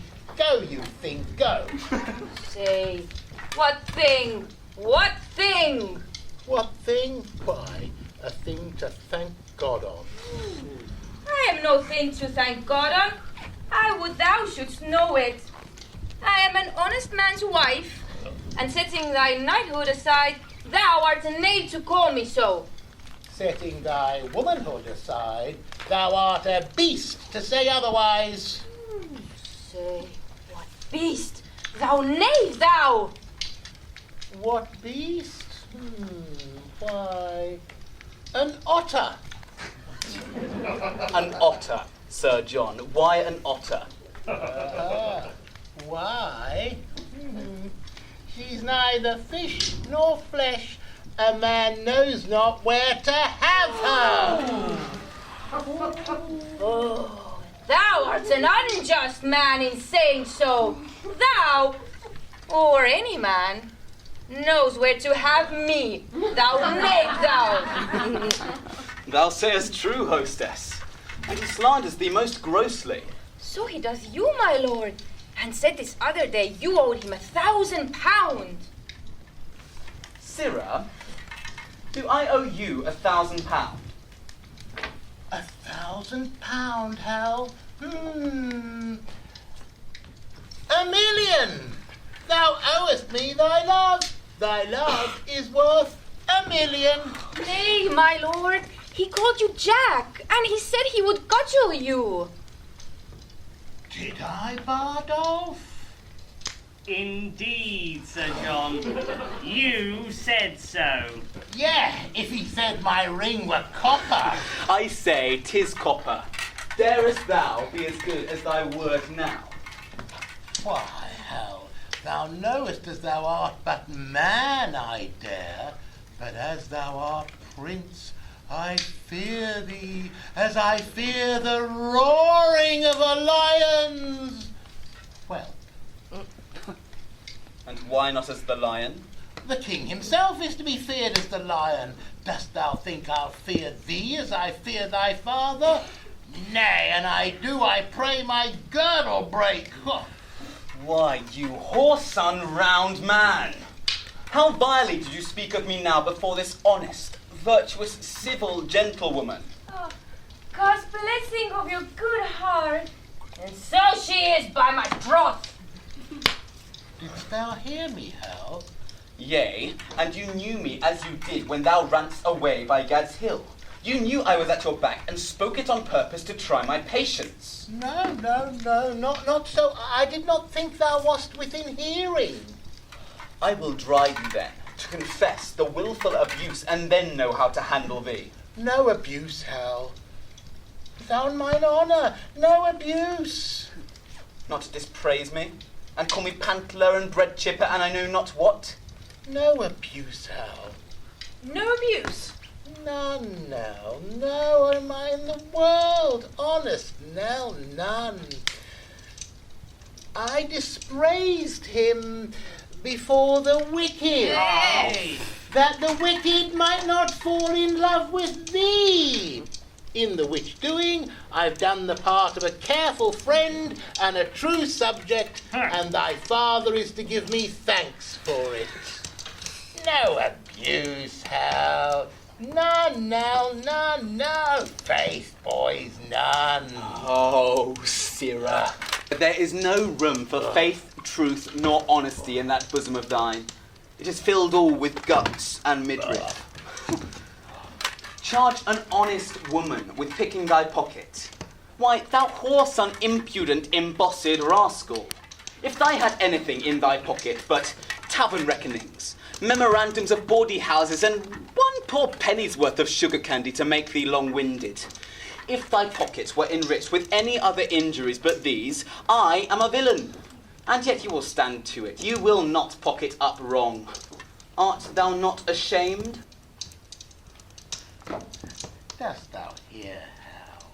Thou knowest in the state of innocency Adam fell. And what should poor Jack Falstaff do in the days of villainy? Thou seest I have more flesh than another man, and therefore more frailty. You confess, then, you picked my pocket. It appears so by the story. Hostess, I forgive thee. Go, make ready breakfast.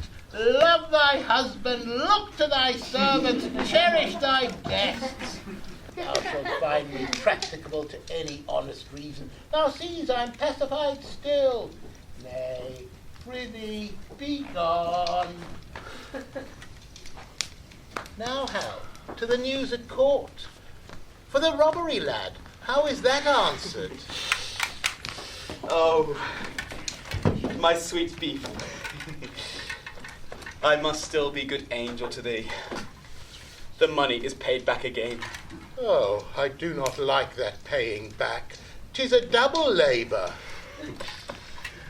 I am good friends with my father and may do anything. Rob me the exchequer the first thing thou dost, and do it with unwashed hands too. Do, my lord. I have procured thee, Jack, a charge of foot. Oh, I would it have been of horse. Bardolph, My lord? go, bear you this letter to the Lord John of Lancaster, to my brother John. This to Westmoreland. Peter, to horse, for thou and I have 30 miles to ride yet ere dinner time. Jack, meet me tomorrow at 2 o'clock in the afternoon at the Temple Hall. There thou shalt receive thy charge, and there receive money and order for thy furniture. The land is burning. Percy stands on high, and either we or they must lower lie. Rare words, brave world. Huh. Hostess, my breakfast, come! Oh, I could wish this tavern were my drum.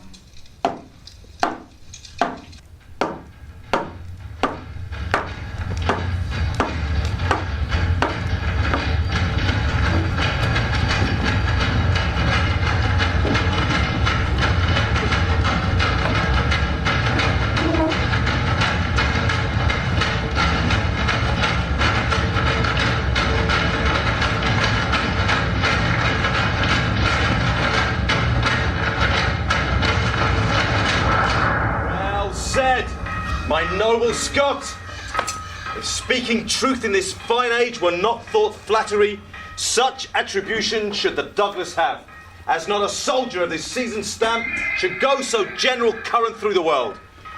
By God, I cannot flatter. I do defy the tongues of soothers. But a braver place in my heart's love hath no man than yourself. Nay, toss me to my word. Approve me, Lord. Thou art the king of honour. No man so potent breathes upon the ground, but I will beard him. Do so, and 'tis well. What letters hast thou there? I can but thank you. These letters come from your father. Letters from him? Why comes he not himself? Cannot come, my lord. He's grievous sick. Zounds! How has he the leisure to be sick in such a jostling time? This absence of your father's draws a curtain which shows the ignorant a kind of fear before not dreamt of. You strain too far. I rather of his absence make this use. It lends a lustre and more great opinion, a larger dare to our great enterprise than if the Earl were here. There is not such a word spoke of in Scotland as this term of fear. My cousin Vernon, welcome by my soul. Pray God my news be worth a welcome, lord. The Earl of Westmoreland, 7,000 strong, is marching hitherwards. With him Prince John. No harm? What more? Further, I've learned the king himself in person is set forth, or hitherwards intended speedily, with strong and mighty preparation. He shall be welcome too. Where is his son? That nimble-footed madcap, Prince of Wales! Oh, and his comrades! Dap the world aside and bid it pass. All furnished, all in arms. I saw young Harry, with his beaver on, his cuisses on his thighs, gallantly armed, rise from the ground like feathered Mercury. He vaulted into his seat with such ease as if an angel dropped down from the clouds to turn and wind a fiery Pegasus, and witch the world with noble horsemanship. No more. No more. This praise doth nourish agues. Let them come. They come like sacrifices in their trim. Harry to Harry shall hot horse to horse meet, and their part till one drop down a corpse. Oh, that Glendower were come. There is more news. I learned in Worcester as I rode along, he cannot draw his power these 14 days. That's the worst tidings that I hear of yet. Aye, by my faith, that there's a frosty sound. What may the king's whole battle reach unto? 30,000. 40 let it be. My father and Glendower being both away, the powers of us may serve so great a day. Come, let us take a muster speedily. Doomsday is near. Die all! Die merrily! Yea!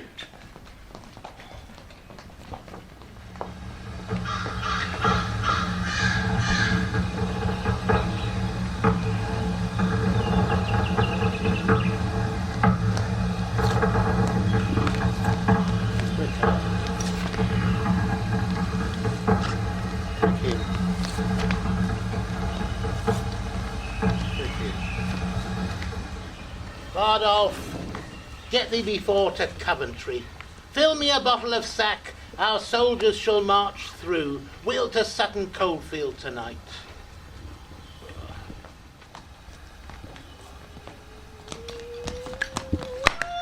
Give me money, Captain. Lay out. Bid my Lieutenant Peto meet me at town's end. I will, Captain. Farewell. If I be not ashamed of my soldiers, I am a soused gurnet. I have misused the king's press damnably. I have got, in exchange of 150 soldiers, 300 and odd pounds. I press me none but good householders, yeomen's sons. How now, blown Jack? How now, Quilt? What? How now, mad wag? What a devil dost thou in Warwickshire? My good lord of Westmoreland, I cry you mercy. I thought your honour had already been at Shrewsbury. In faith, Sir John, 'tis more than time that I were there, and you too. The king, I can tell you, looks for us all. We must away, all night. Tut, never fear me. I'm as vigilant as a cat to steal cream. To steal cream, indeed, I think, for thy theft hath already made thee butter. But, Jack, tell me, whose fellows are these that follow after? Mine, Hal, mine. I did never see such pitiful rascals. Tut, good enough to toss. Food for powder, food for powder. They'll fill a pit as well as better. Hush, man, mortal men, mortal men. Why, Sir John, methinks they seem exceeding poor and bare, too beggarly. Faith, for their poverty, I know not where they have that. And for their bareness, I'm sure they never learnt that of me. I'll be sworn. But, Sirrah, make haste. Percy is already in the field. What? Is the king encamped? He is, Sir John. I fear we shall stay too long. Well, to the latter end of a fray and the beginning of a feast belongs a dull fighter and a keen guest. We'll fight with him tonight. It may not be. You give him an advantage. Not a whit. Why say you so? Looks he not for supply? So do we. His is certain, ours is doubtful. Good cousin, be advised. Stir not tonight. Do not, my lord. You do not counsel well. You speak it out of fear and cold heart. Do me no slander, Douglas. By my life, let it be seen tomorrow in the battle which of us fears. Yea, or tonight. Pretend. Tonight, say I. Come, it may not be! I wonder much, being men of such great leading as you are, that you foresee not what impediments drag back our expedition. Certain horse of my cousin Vernon's have not yet come up. Your Uncle Worcester's horse came but today, and now their pride and mettle is asleep, their courage, with hard labour, tame and dull, that not a horse is half of himself. So are the horses of the enemy. A member of the king exceedeth ours. For God's sake, cousin, stay till all come in.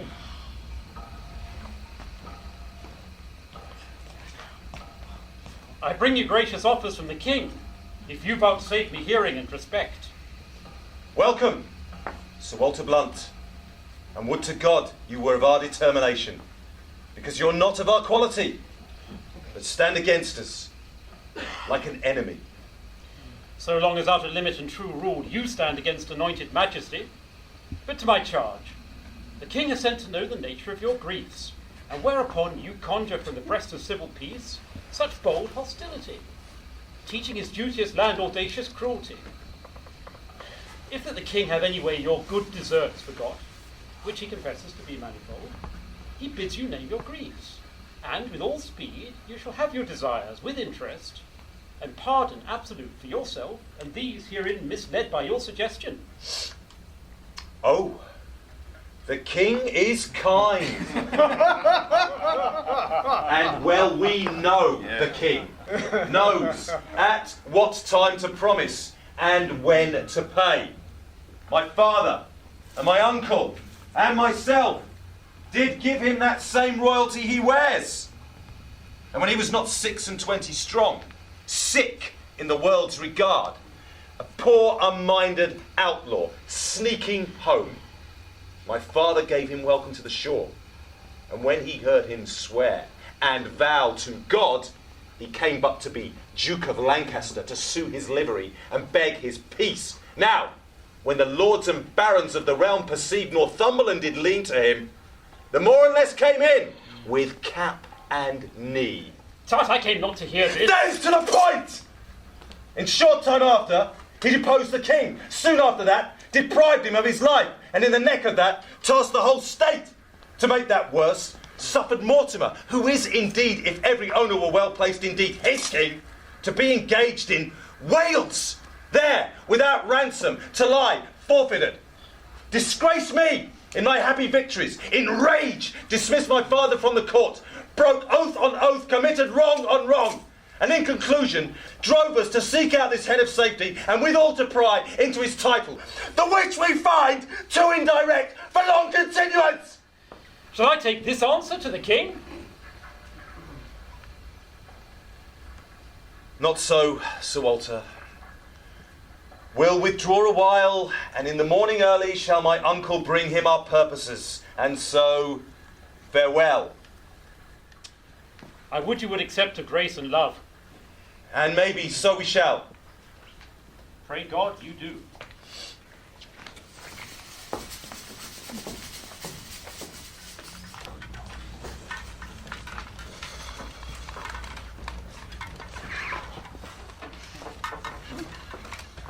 How bloodily the sun begins to peer above yon bulky hill. The day looks pale at his distemperature. The southern wind doth play the trumpet to his purposes, and by his hollow whistling in the leaves foretells a tempest and a blustering day. Then with the losers let it sympathize, for nothing can seem foul to those that win. Oh, now, my Lord of Worcester, 'tis not well that you and I should meet upon such terms as now we meet. have deceived our trust and made us doff our easy robes of peace, to crush our old limbs in ungentle steel. This is not well, my lord, this is not well. What say you to it? Will you again unknit this churlish knot of all abhorred war? Hear me, my liege, for I protest. I have not sought the day of this dislike. Oh, you have not sought it? How comes it, then? Rebellion lay in his way, and he found it. Peace, Stuart, peace! I must remember you, my lord. We were first and dearest of your friends. For you my staff of office did I break in Richard's time. You swore to us, and you did swear that oath at Doncaster, that you did nothing purpose against the state, nor seek no further than your new fallen right, the seat of Gaunt, dukedom of Lancaster. To this we swore our aid, but in short time you took occasion to be quickly wooed. Forgot your oath to us at Doncaster, and being fed by us you did use us so, as that ungrateful gull the cuckoo's bird useth the sparrow. These things indeed you have articulate, proclaimed at market crosses, read in churches. In both your armies there is many a soul shall pay full dearly for this encounter if once they join in trial. Tell your nephew, the Prince of Wales doth join with all the world in praise of Henry Percy. By my hopes I do not think a braver gentleman, more daring or more bold, is now alive. For my part, I may speak it to my shame, I have a truant been to chivalry, and so I hear he doth account me too. But this, before my father's majesty, I will, to save blood on either side, try fortune with him in single fight. No, good Worcester, no. We love our people well. Even those we love that are misled upon your cousin's part. And will they take the offer of our grace, both he and they, and you, and yea, every man shall be my friend again, and I'll be his. So tell your cousin, and bring us word what he will do. We offer fair. Take it advisedly.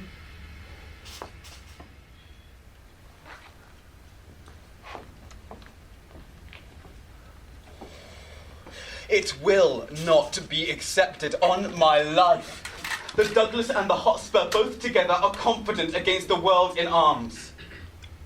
Hence, therefore, every leader to his charge.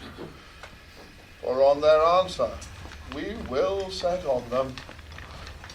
And God befriend us, as our cause is just. Hal, if thou see me down in the battle, and bestride me, so, 'tis a point of friendship. Nothing but a colossus can do thee that friendship. Say thy prayers and farewell. I would to a bedtime, Hal, and all well. Why? Thou owest God a death. 'Tis not due yet. I would be loath to pay him before his day. What need I be so forward with him that calls not on me? Well, 'tis no matter. Honour pricks me on.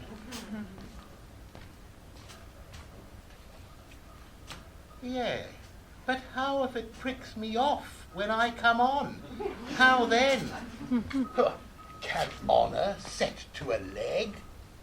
No. Or an arm? No. Or take away the grief of a wound? No. Honour hath no skill in surgery then? No. What is honour? A word. What is in that word, honour? What is that honour? heir, a trim reckoning. Who hath it? He that died a Wednesday. Doth he feel it? No. Doth he see it? No. 'Tis insensible then. Aye, to the dead. But will it not live with the living? No. Why? Detraction will not suffer it. Therefore I'll none of it. Honour is a mere scutcheon. And so ends my catechism. Oh no, Sir Richard. My nephew must not know the liberal in kind offer of that king. 'Twere best he did. Then are we all undone? It is not possible, it cannot be, the king should keep his word in loving us. He will suspect us still, and find a time to punish this offence and other faults. For treason is but trusted like the fox. My nephew's offence may be well forgot. It has the excuse of youth and heat of blood. All his offences live upon my head, and on his father's. We did train him on. And his corruption being ta'en from us, we, as the spring of all, shall pay for all. Therefore, good cousin, let not Harry know in any case the offer of the king. Deliver what you will. I'll say 'tis so. Here comes your cousin. My uncle is returned. Uncle, what news? The king would bid you battle presently. There is no seeming mercy in the king. Did you beg any? God forbid. Oh, I told him gently of our grievances, of his oath-breaking, which he mended thus, to now forswear that he has forsworn. He calls us rebels and traitors, and will scourge with haughty arms that hateful name on us.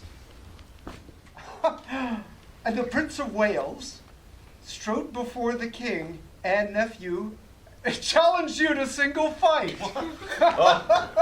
Would the quarrel lay upon our heads, and that no man might draw short breath today.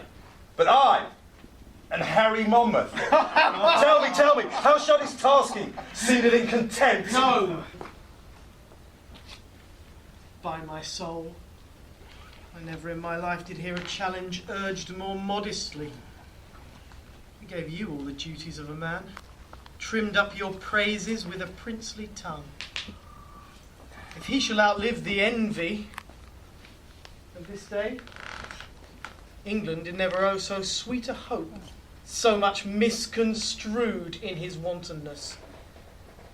Cousin, I think thou art enamoured of his follies. Never did I hear of any prince so wild a liberty. But be as he will, yet once ere night I will embrace him with a soldier's arm, that he shall shrink under my courtesy. Arm with speed.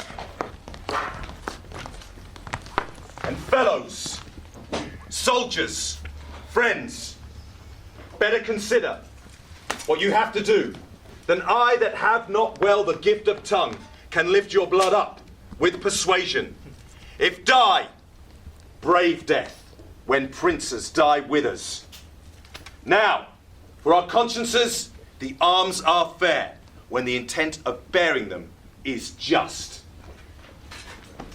And here, draw I a sword, whose temper I intend to stay, with the best blood I can meet withal in the adventure of this perilous day. Now, aspirants, Percy, and set on! Sound on the lofty instruments of war!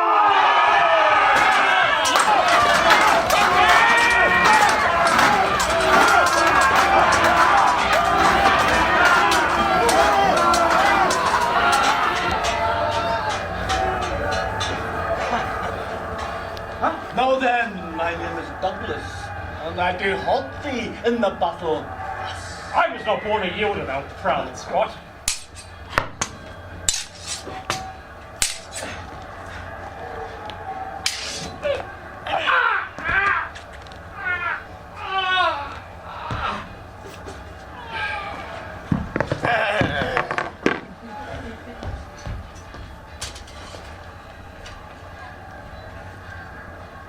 Though I could escape shot-free at London, I fear the shot here.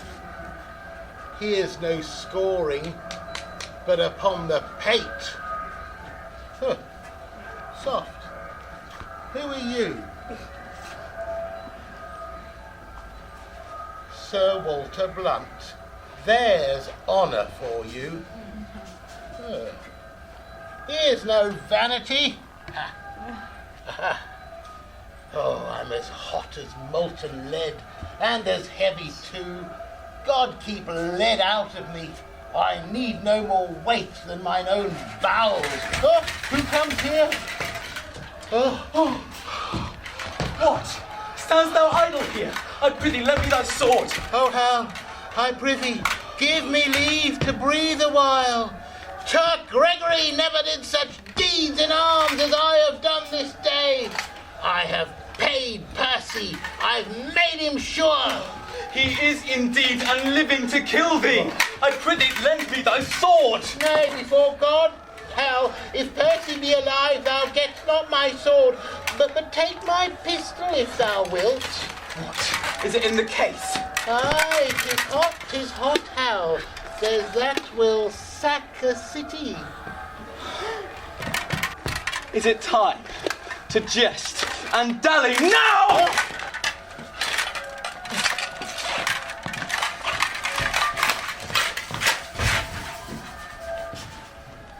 Well, if Percy be alive, I'll pierce him. If he do come in my way, so.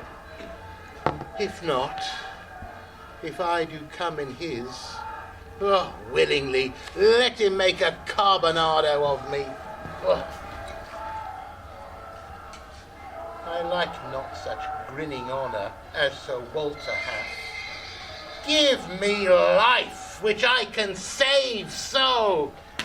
If not, honour comes unlooked for, and there's an end. Oh.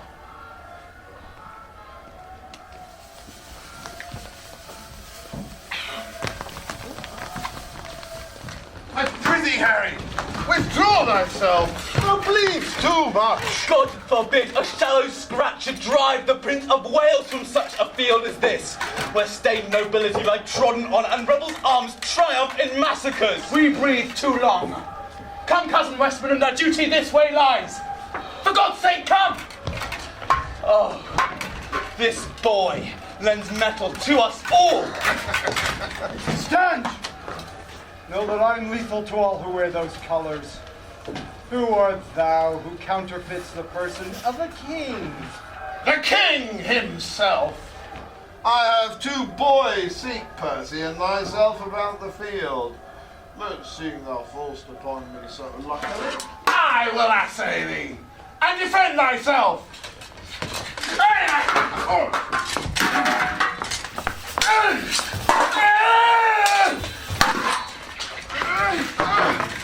Hold up thy head, vile soul, or thou art like never to hold it up again.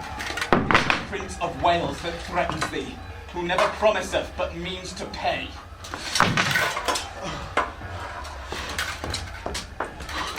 Chilly, my lord, how fares your grace? Sir Nicholas Gawsey hath for succour sent, and so hath Clifton. Make up to Clifton. I'll to Sir Nicholas Gawsey.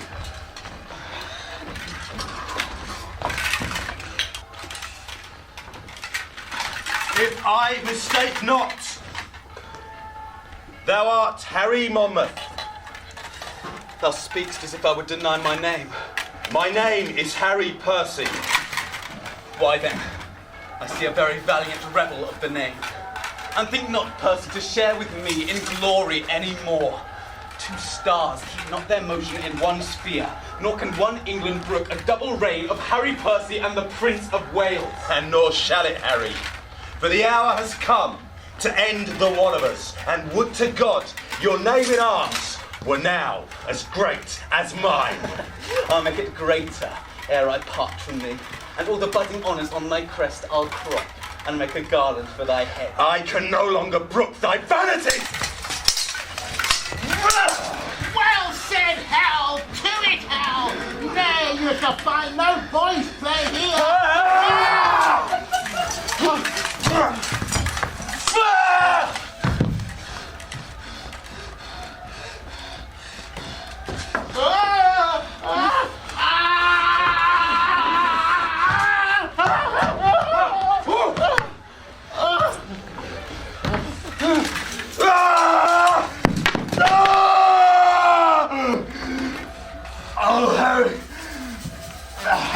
me of my youth, and those proud titles thou hast won. They wound my thoughts worse than thy sword, my flesh. But thoughts, the slaves of life, and life times full, and time that takes a survey of all the world must have a stop. Dust. Thou art dust and food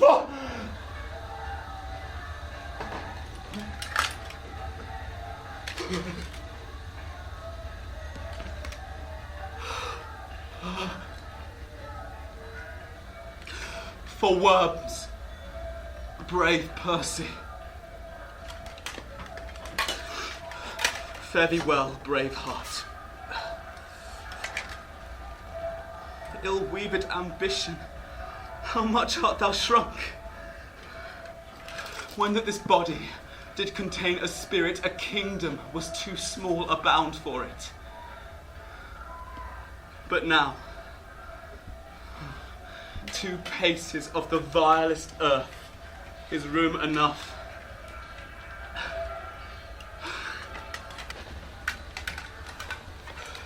Adieu, and take thy praise with thee to heaven. Thy ignominy sleep with thee in the grave, but be not remembered in thy epitaph.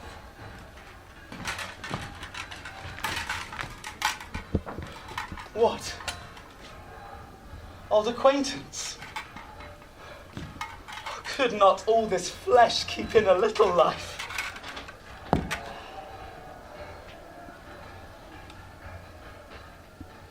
Poor Jack. Farewell. I could have better spared a better man. I should have a heavy miss of thee if I were much in love with vanity. Embowed will I see thee by and by. Till then, in blood by noble Percy lie. Embowelled? If thou embowel me today, I'll give you leave to powder me and eat me too tomorrow. 'Twas time to counterfeit, or that hot termagant rebel had paid me. Counterfeit? I lie. I am no counterfeit. To die is to be a counterfeit, for he is but the counterfeit of a man who hath not the life of a man. But to counterfeit dying when a man thereby liveth is to be no counterfeit, but the true and perfect image of life indeed. The better part of valour is discretion, in the which better part I have saved my life.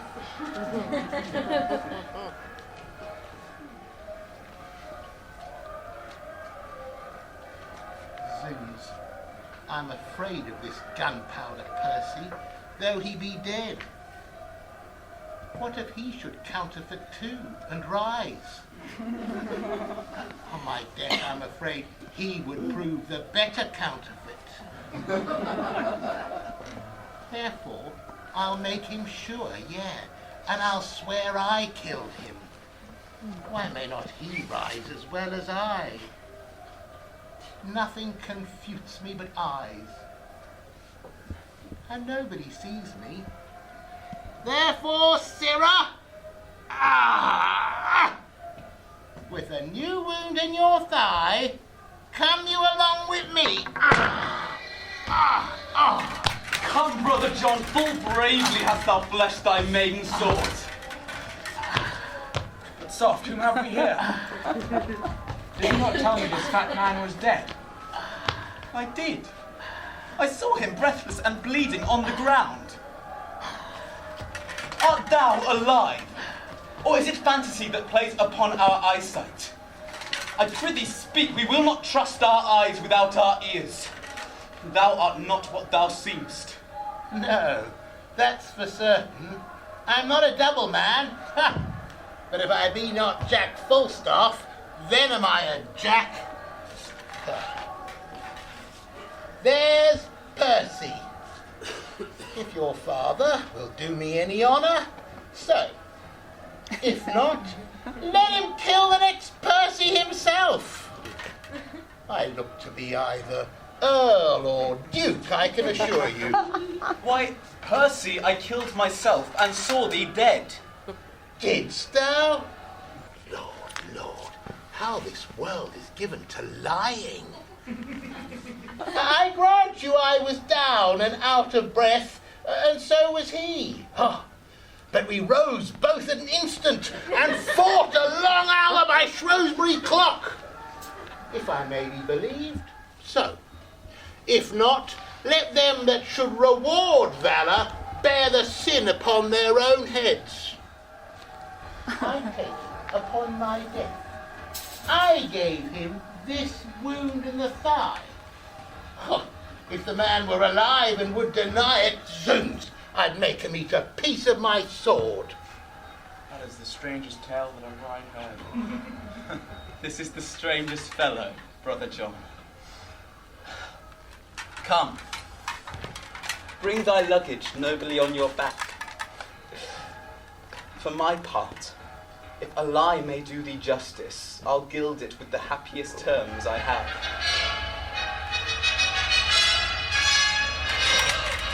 The trumpets sound retreat. The day is ours. Come, Brother John, let us to the highest of the field to see what friends are living, who are dead. I'll follow, as they say, for reward. He that rewards me, God reward him. If I do grow great, I'll grow less, for I'll purge and leave sack, and live cleanly, as a nobleman should do.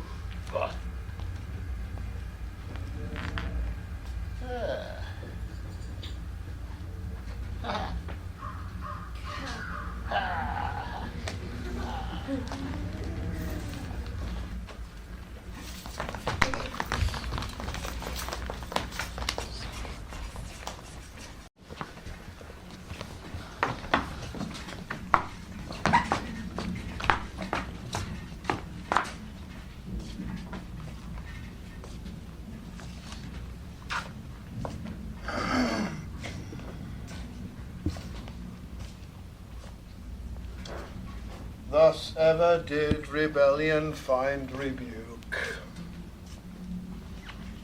Ill-spirited Worcester. Did not we send grace, pardon, and terms of love to all of you? And wouldst thou turn our offers contrary, misuse the tenor of thy kinsman's trust?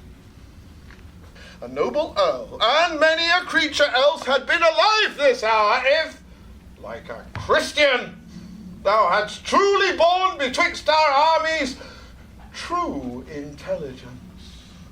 What have I done? My safety urged me to. I embrace this fortune patiently.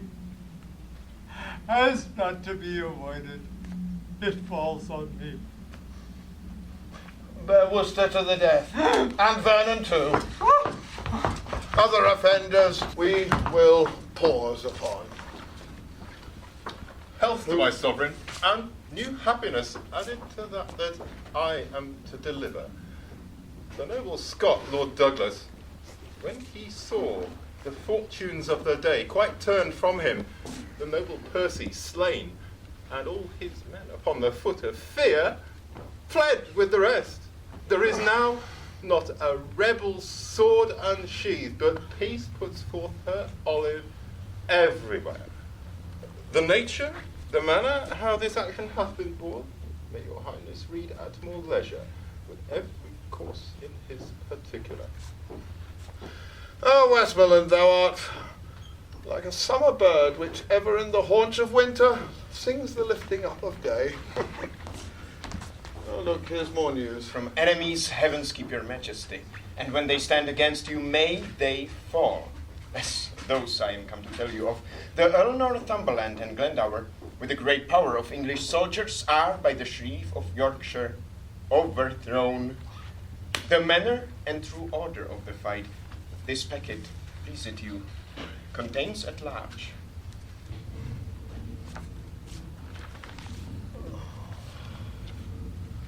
Wherefore should these good news make me sick?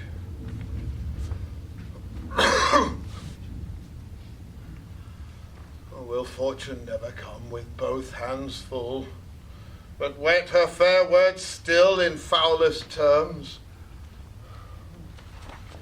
Oh. She either gives us stomach and takes away the food.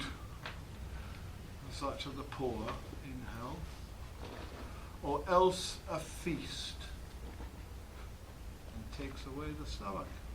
Such are the rich, that have abundance, and enjoy it not. I should rejoice now at this happy news. Now my eyesight fails, and my brain is giddy. Oh me. Oh, come near me, for I am much ill. Comfort your majesty. For my royal father. Stand from him, my lord. Give him air. This apoplexy will certainly be his end. I pray you, take me up and bear me into some other chamber.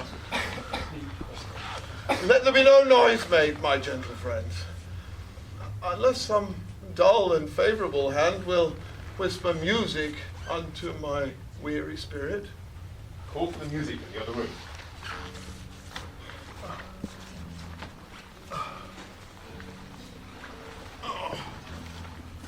Set me the crown here upon my pillow.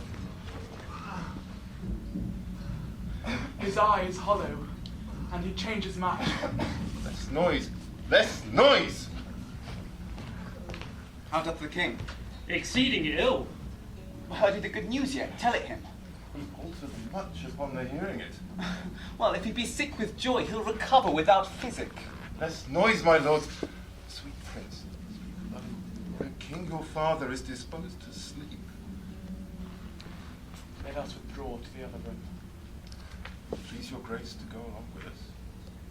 No, I will sit here and watch by the king.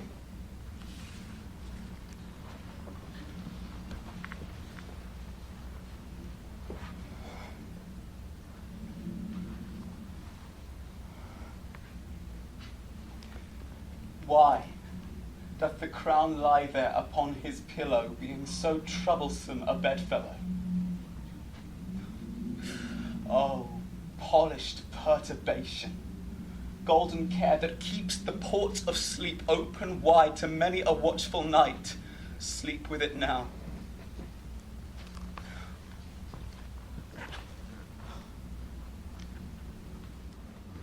And by his gates of breath there lies a downy feather which stirs not. My royal liege, my father.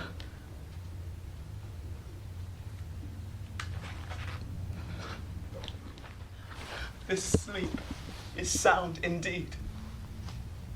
This is a sleep that from that golden wriggle hath divorced so many English kings.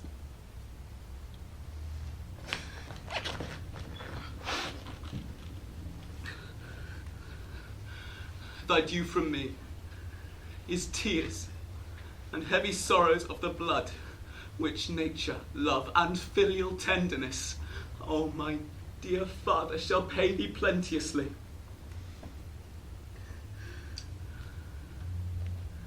My due from thee is this imperial crown, which, as immediate from thy place and blood, derives itself to me.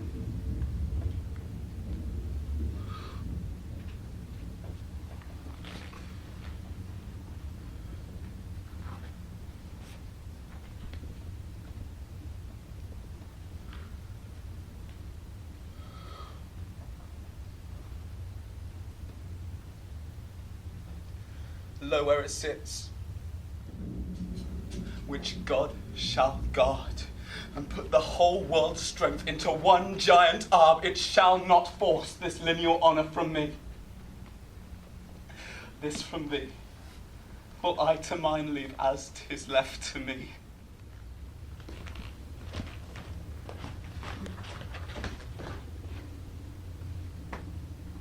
Westmoreland, Gloucester, John! Doth the king call? With your majesty. Why did you leave me here alone, my lord? We left my brother, the prince, here, my liege, to sit and watch by you. Oh, the prince. Oh, where is he? Let me see him. He is not here. This door is open. He's gone this way. He came not through the chamber where we stay. Where is the crown? Who took it from my pillow? My lord, when we withdrew, we left it here. The prince hath taken it. Go seek him out! Is he so hasty that he doth suppose my sleep, my death? Find him, Westmoreland! Chide him hither! This part of his conjoins with my disease and helps to end me. See, sons, what things you are. How quickly nature falls into revolt when gold becomes her object. Now where is he that will not stay so long till his friend sickness have determined me? My liege, I found the prince in the next room, washing with kindly tears his gentle cheeks, with such a deep demeanour, in great sorrow. But wherefore did he take away the crown? Look, where he comes. Come hither to me, Harry. Depart the chamber. Leave it here alone.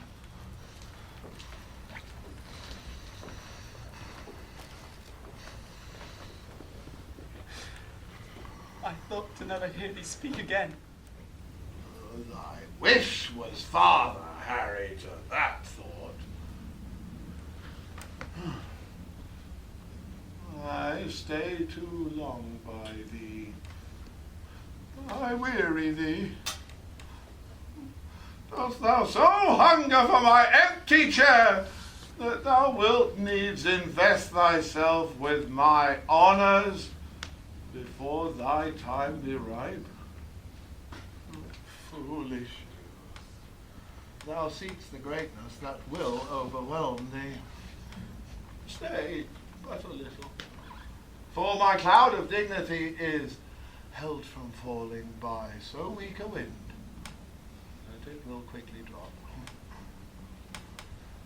My day is dim. Thou hast stolen that which after some few hours were thine without offence. And at my death, couldst thou not forbear me half an hour?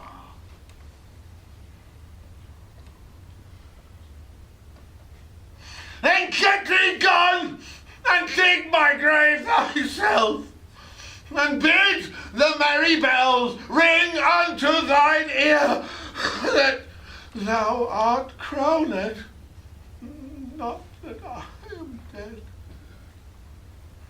Only compound me with forgotten dust. Give that which gave thee life unto the worms. Harry the Fifth is crowned! Up, vanity! Down, royal state! Ooh. You sage counsellors, hence! And to the English court assemble now from every region apes of idleness! Now, neighbour confines, purge you of your scum!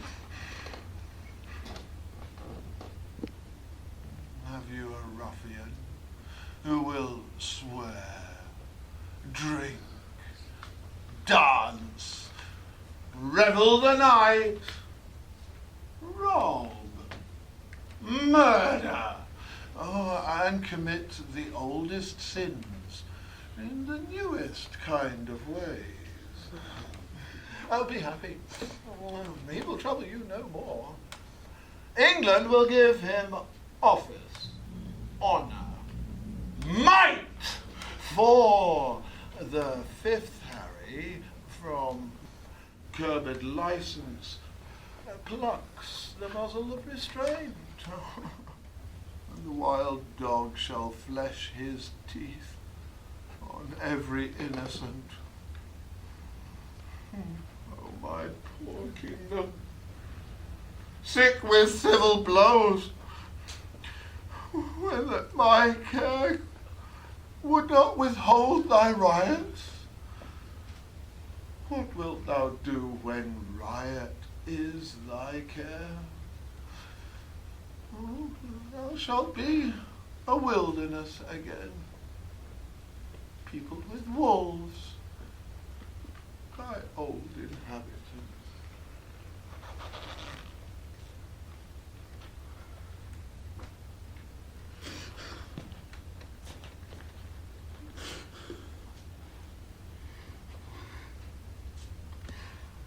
Oh, pardon me, my royal liege. There is thy crown, and he that wears it immortally long guard it yours. God be witness with me, when I did come in here and find no course of breath within your majesty, how cold it struck my heart. Thinking you dead, and almost dead, my liege, in thinking you were, I spake unto this crown, as having sense, and thus upbraided it. The care on thee depending hath fed upon the body of my father. Therefore thou best of gold art worse than gold, other less fine in carat more precious. But thou, most fine, most honoured, most renowned, hath eat thy bearer up. Thus accusing it, my liege, I put it on my head to try with it as with an enemy that before my face had murdered my father. Quarrel of a true inheritor. But if it did infect my blood with joy, or swell any rebel or vain spirit of mine to any strain of pride, if any rebel or vain spirit of mine did with the least affection of a welcome give entertainment to the might of it, then let God for ever keep it from my head, and make me as the poorest vassal that doth in awe and terror kneel before it.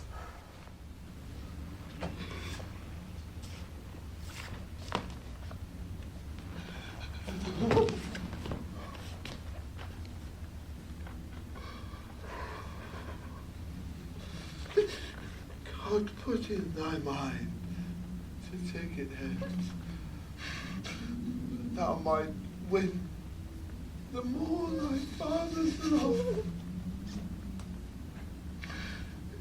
In pleading so wisely, excuse it.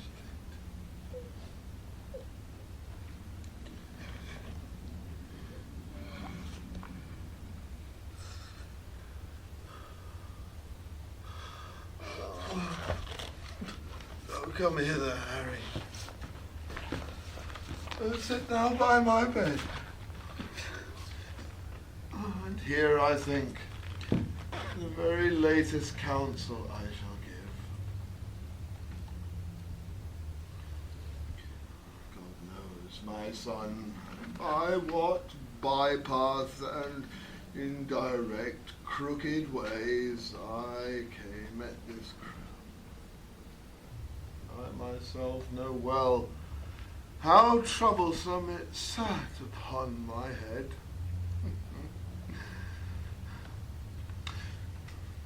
My gain of it was my assistances. and daily grew to quarrel and to bloodshed, wounding supposed peace. All these bold fears now ceased with peril I have answered, for all my reign hath been but as a scene acting that argument.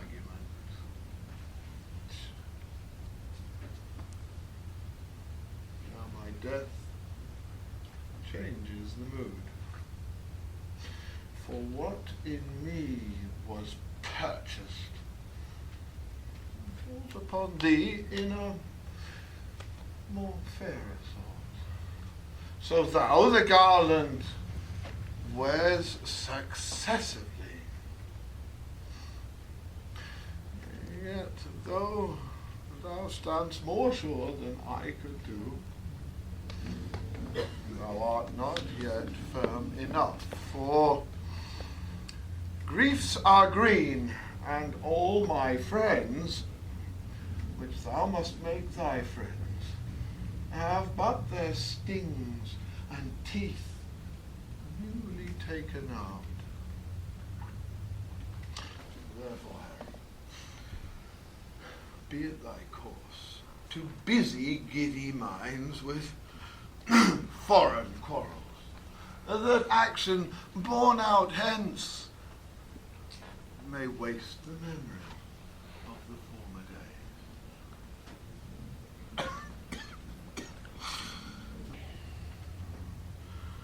Oh, would I, but my lungs are wasted so that strength of speech is utterly denied me.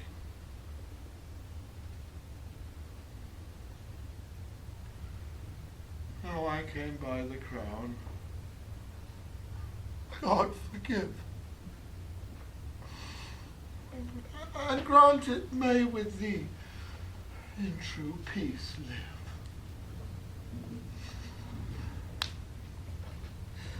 You won it, wore it, kept it, gave it me.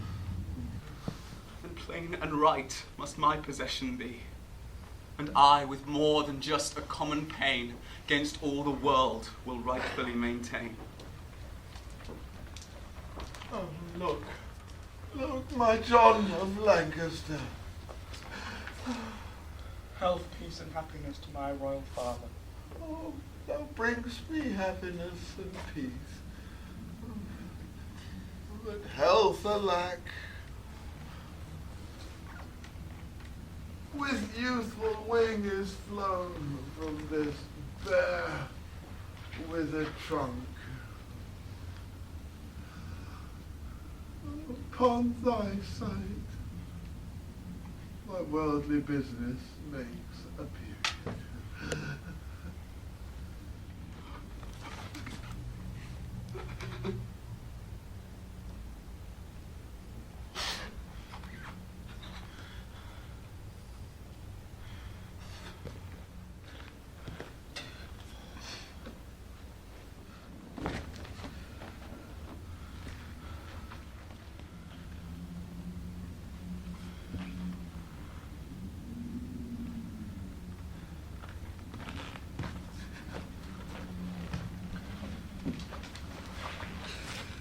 How doth the king?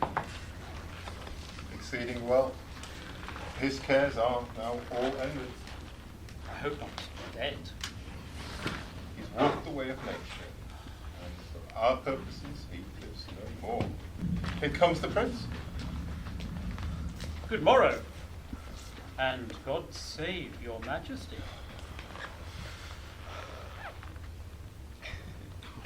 This new and gorgeous garment, majesty, sits not so easy on me as you think. Brothers, you mix your sadness with some fear.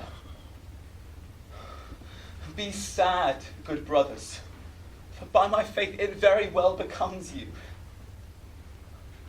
Sorrow so royally in you appears, that I shall take the fashion, put it on and wear it deeply in my heart. Why then, be sad, good brothers, but entertain no more of it than a joint burden laid upon us all. For me, by heaven bid you be assured, I will be your father and your brother too. Let me but bear your love, I'll bear your cares. Yet weep that Harry is dead, and so shall I. Yet Harry that lives shall convert those tears by numbers into hours of happiness. Our coronation done, we will excite, as I before remembered, all our state. And God, co-signing to our good intents, no prince nor peer shall have just cause to say, God shorten Harry's happy life one day.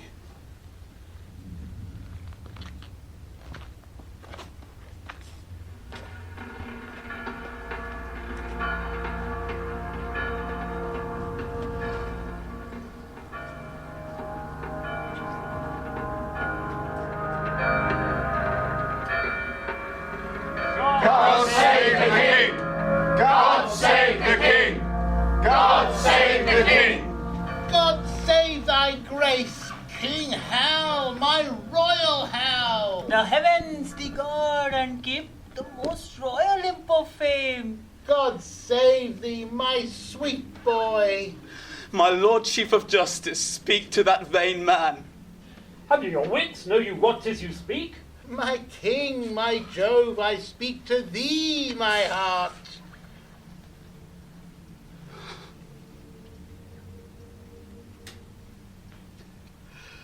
I know thee not, old man. Fall to thy prayers.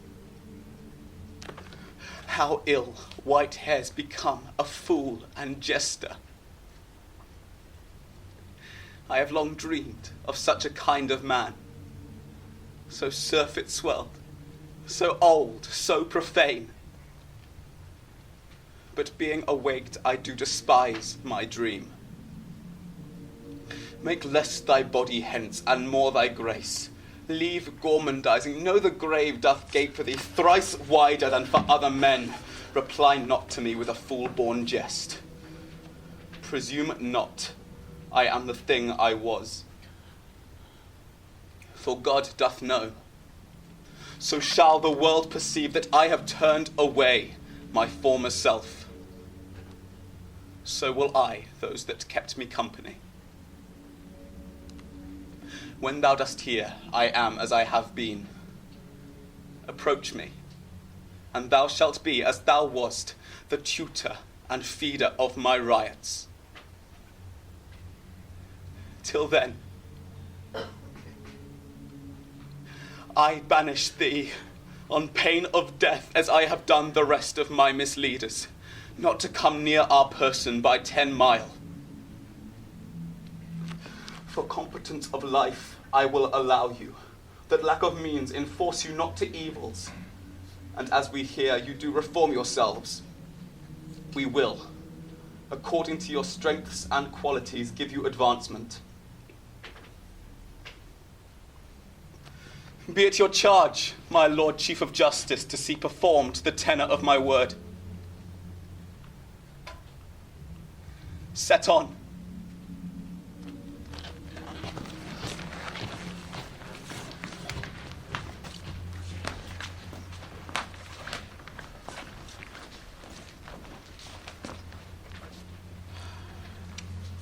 I like this fair proceeding of the king.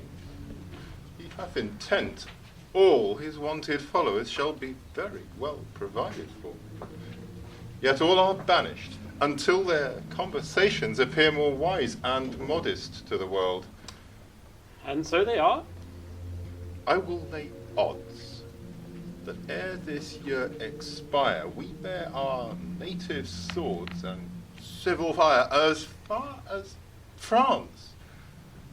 I heard a bird so sing, whose music, to my thinking, pleased the king. Come. Will you hence?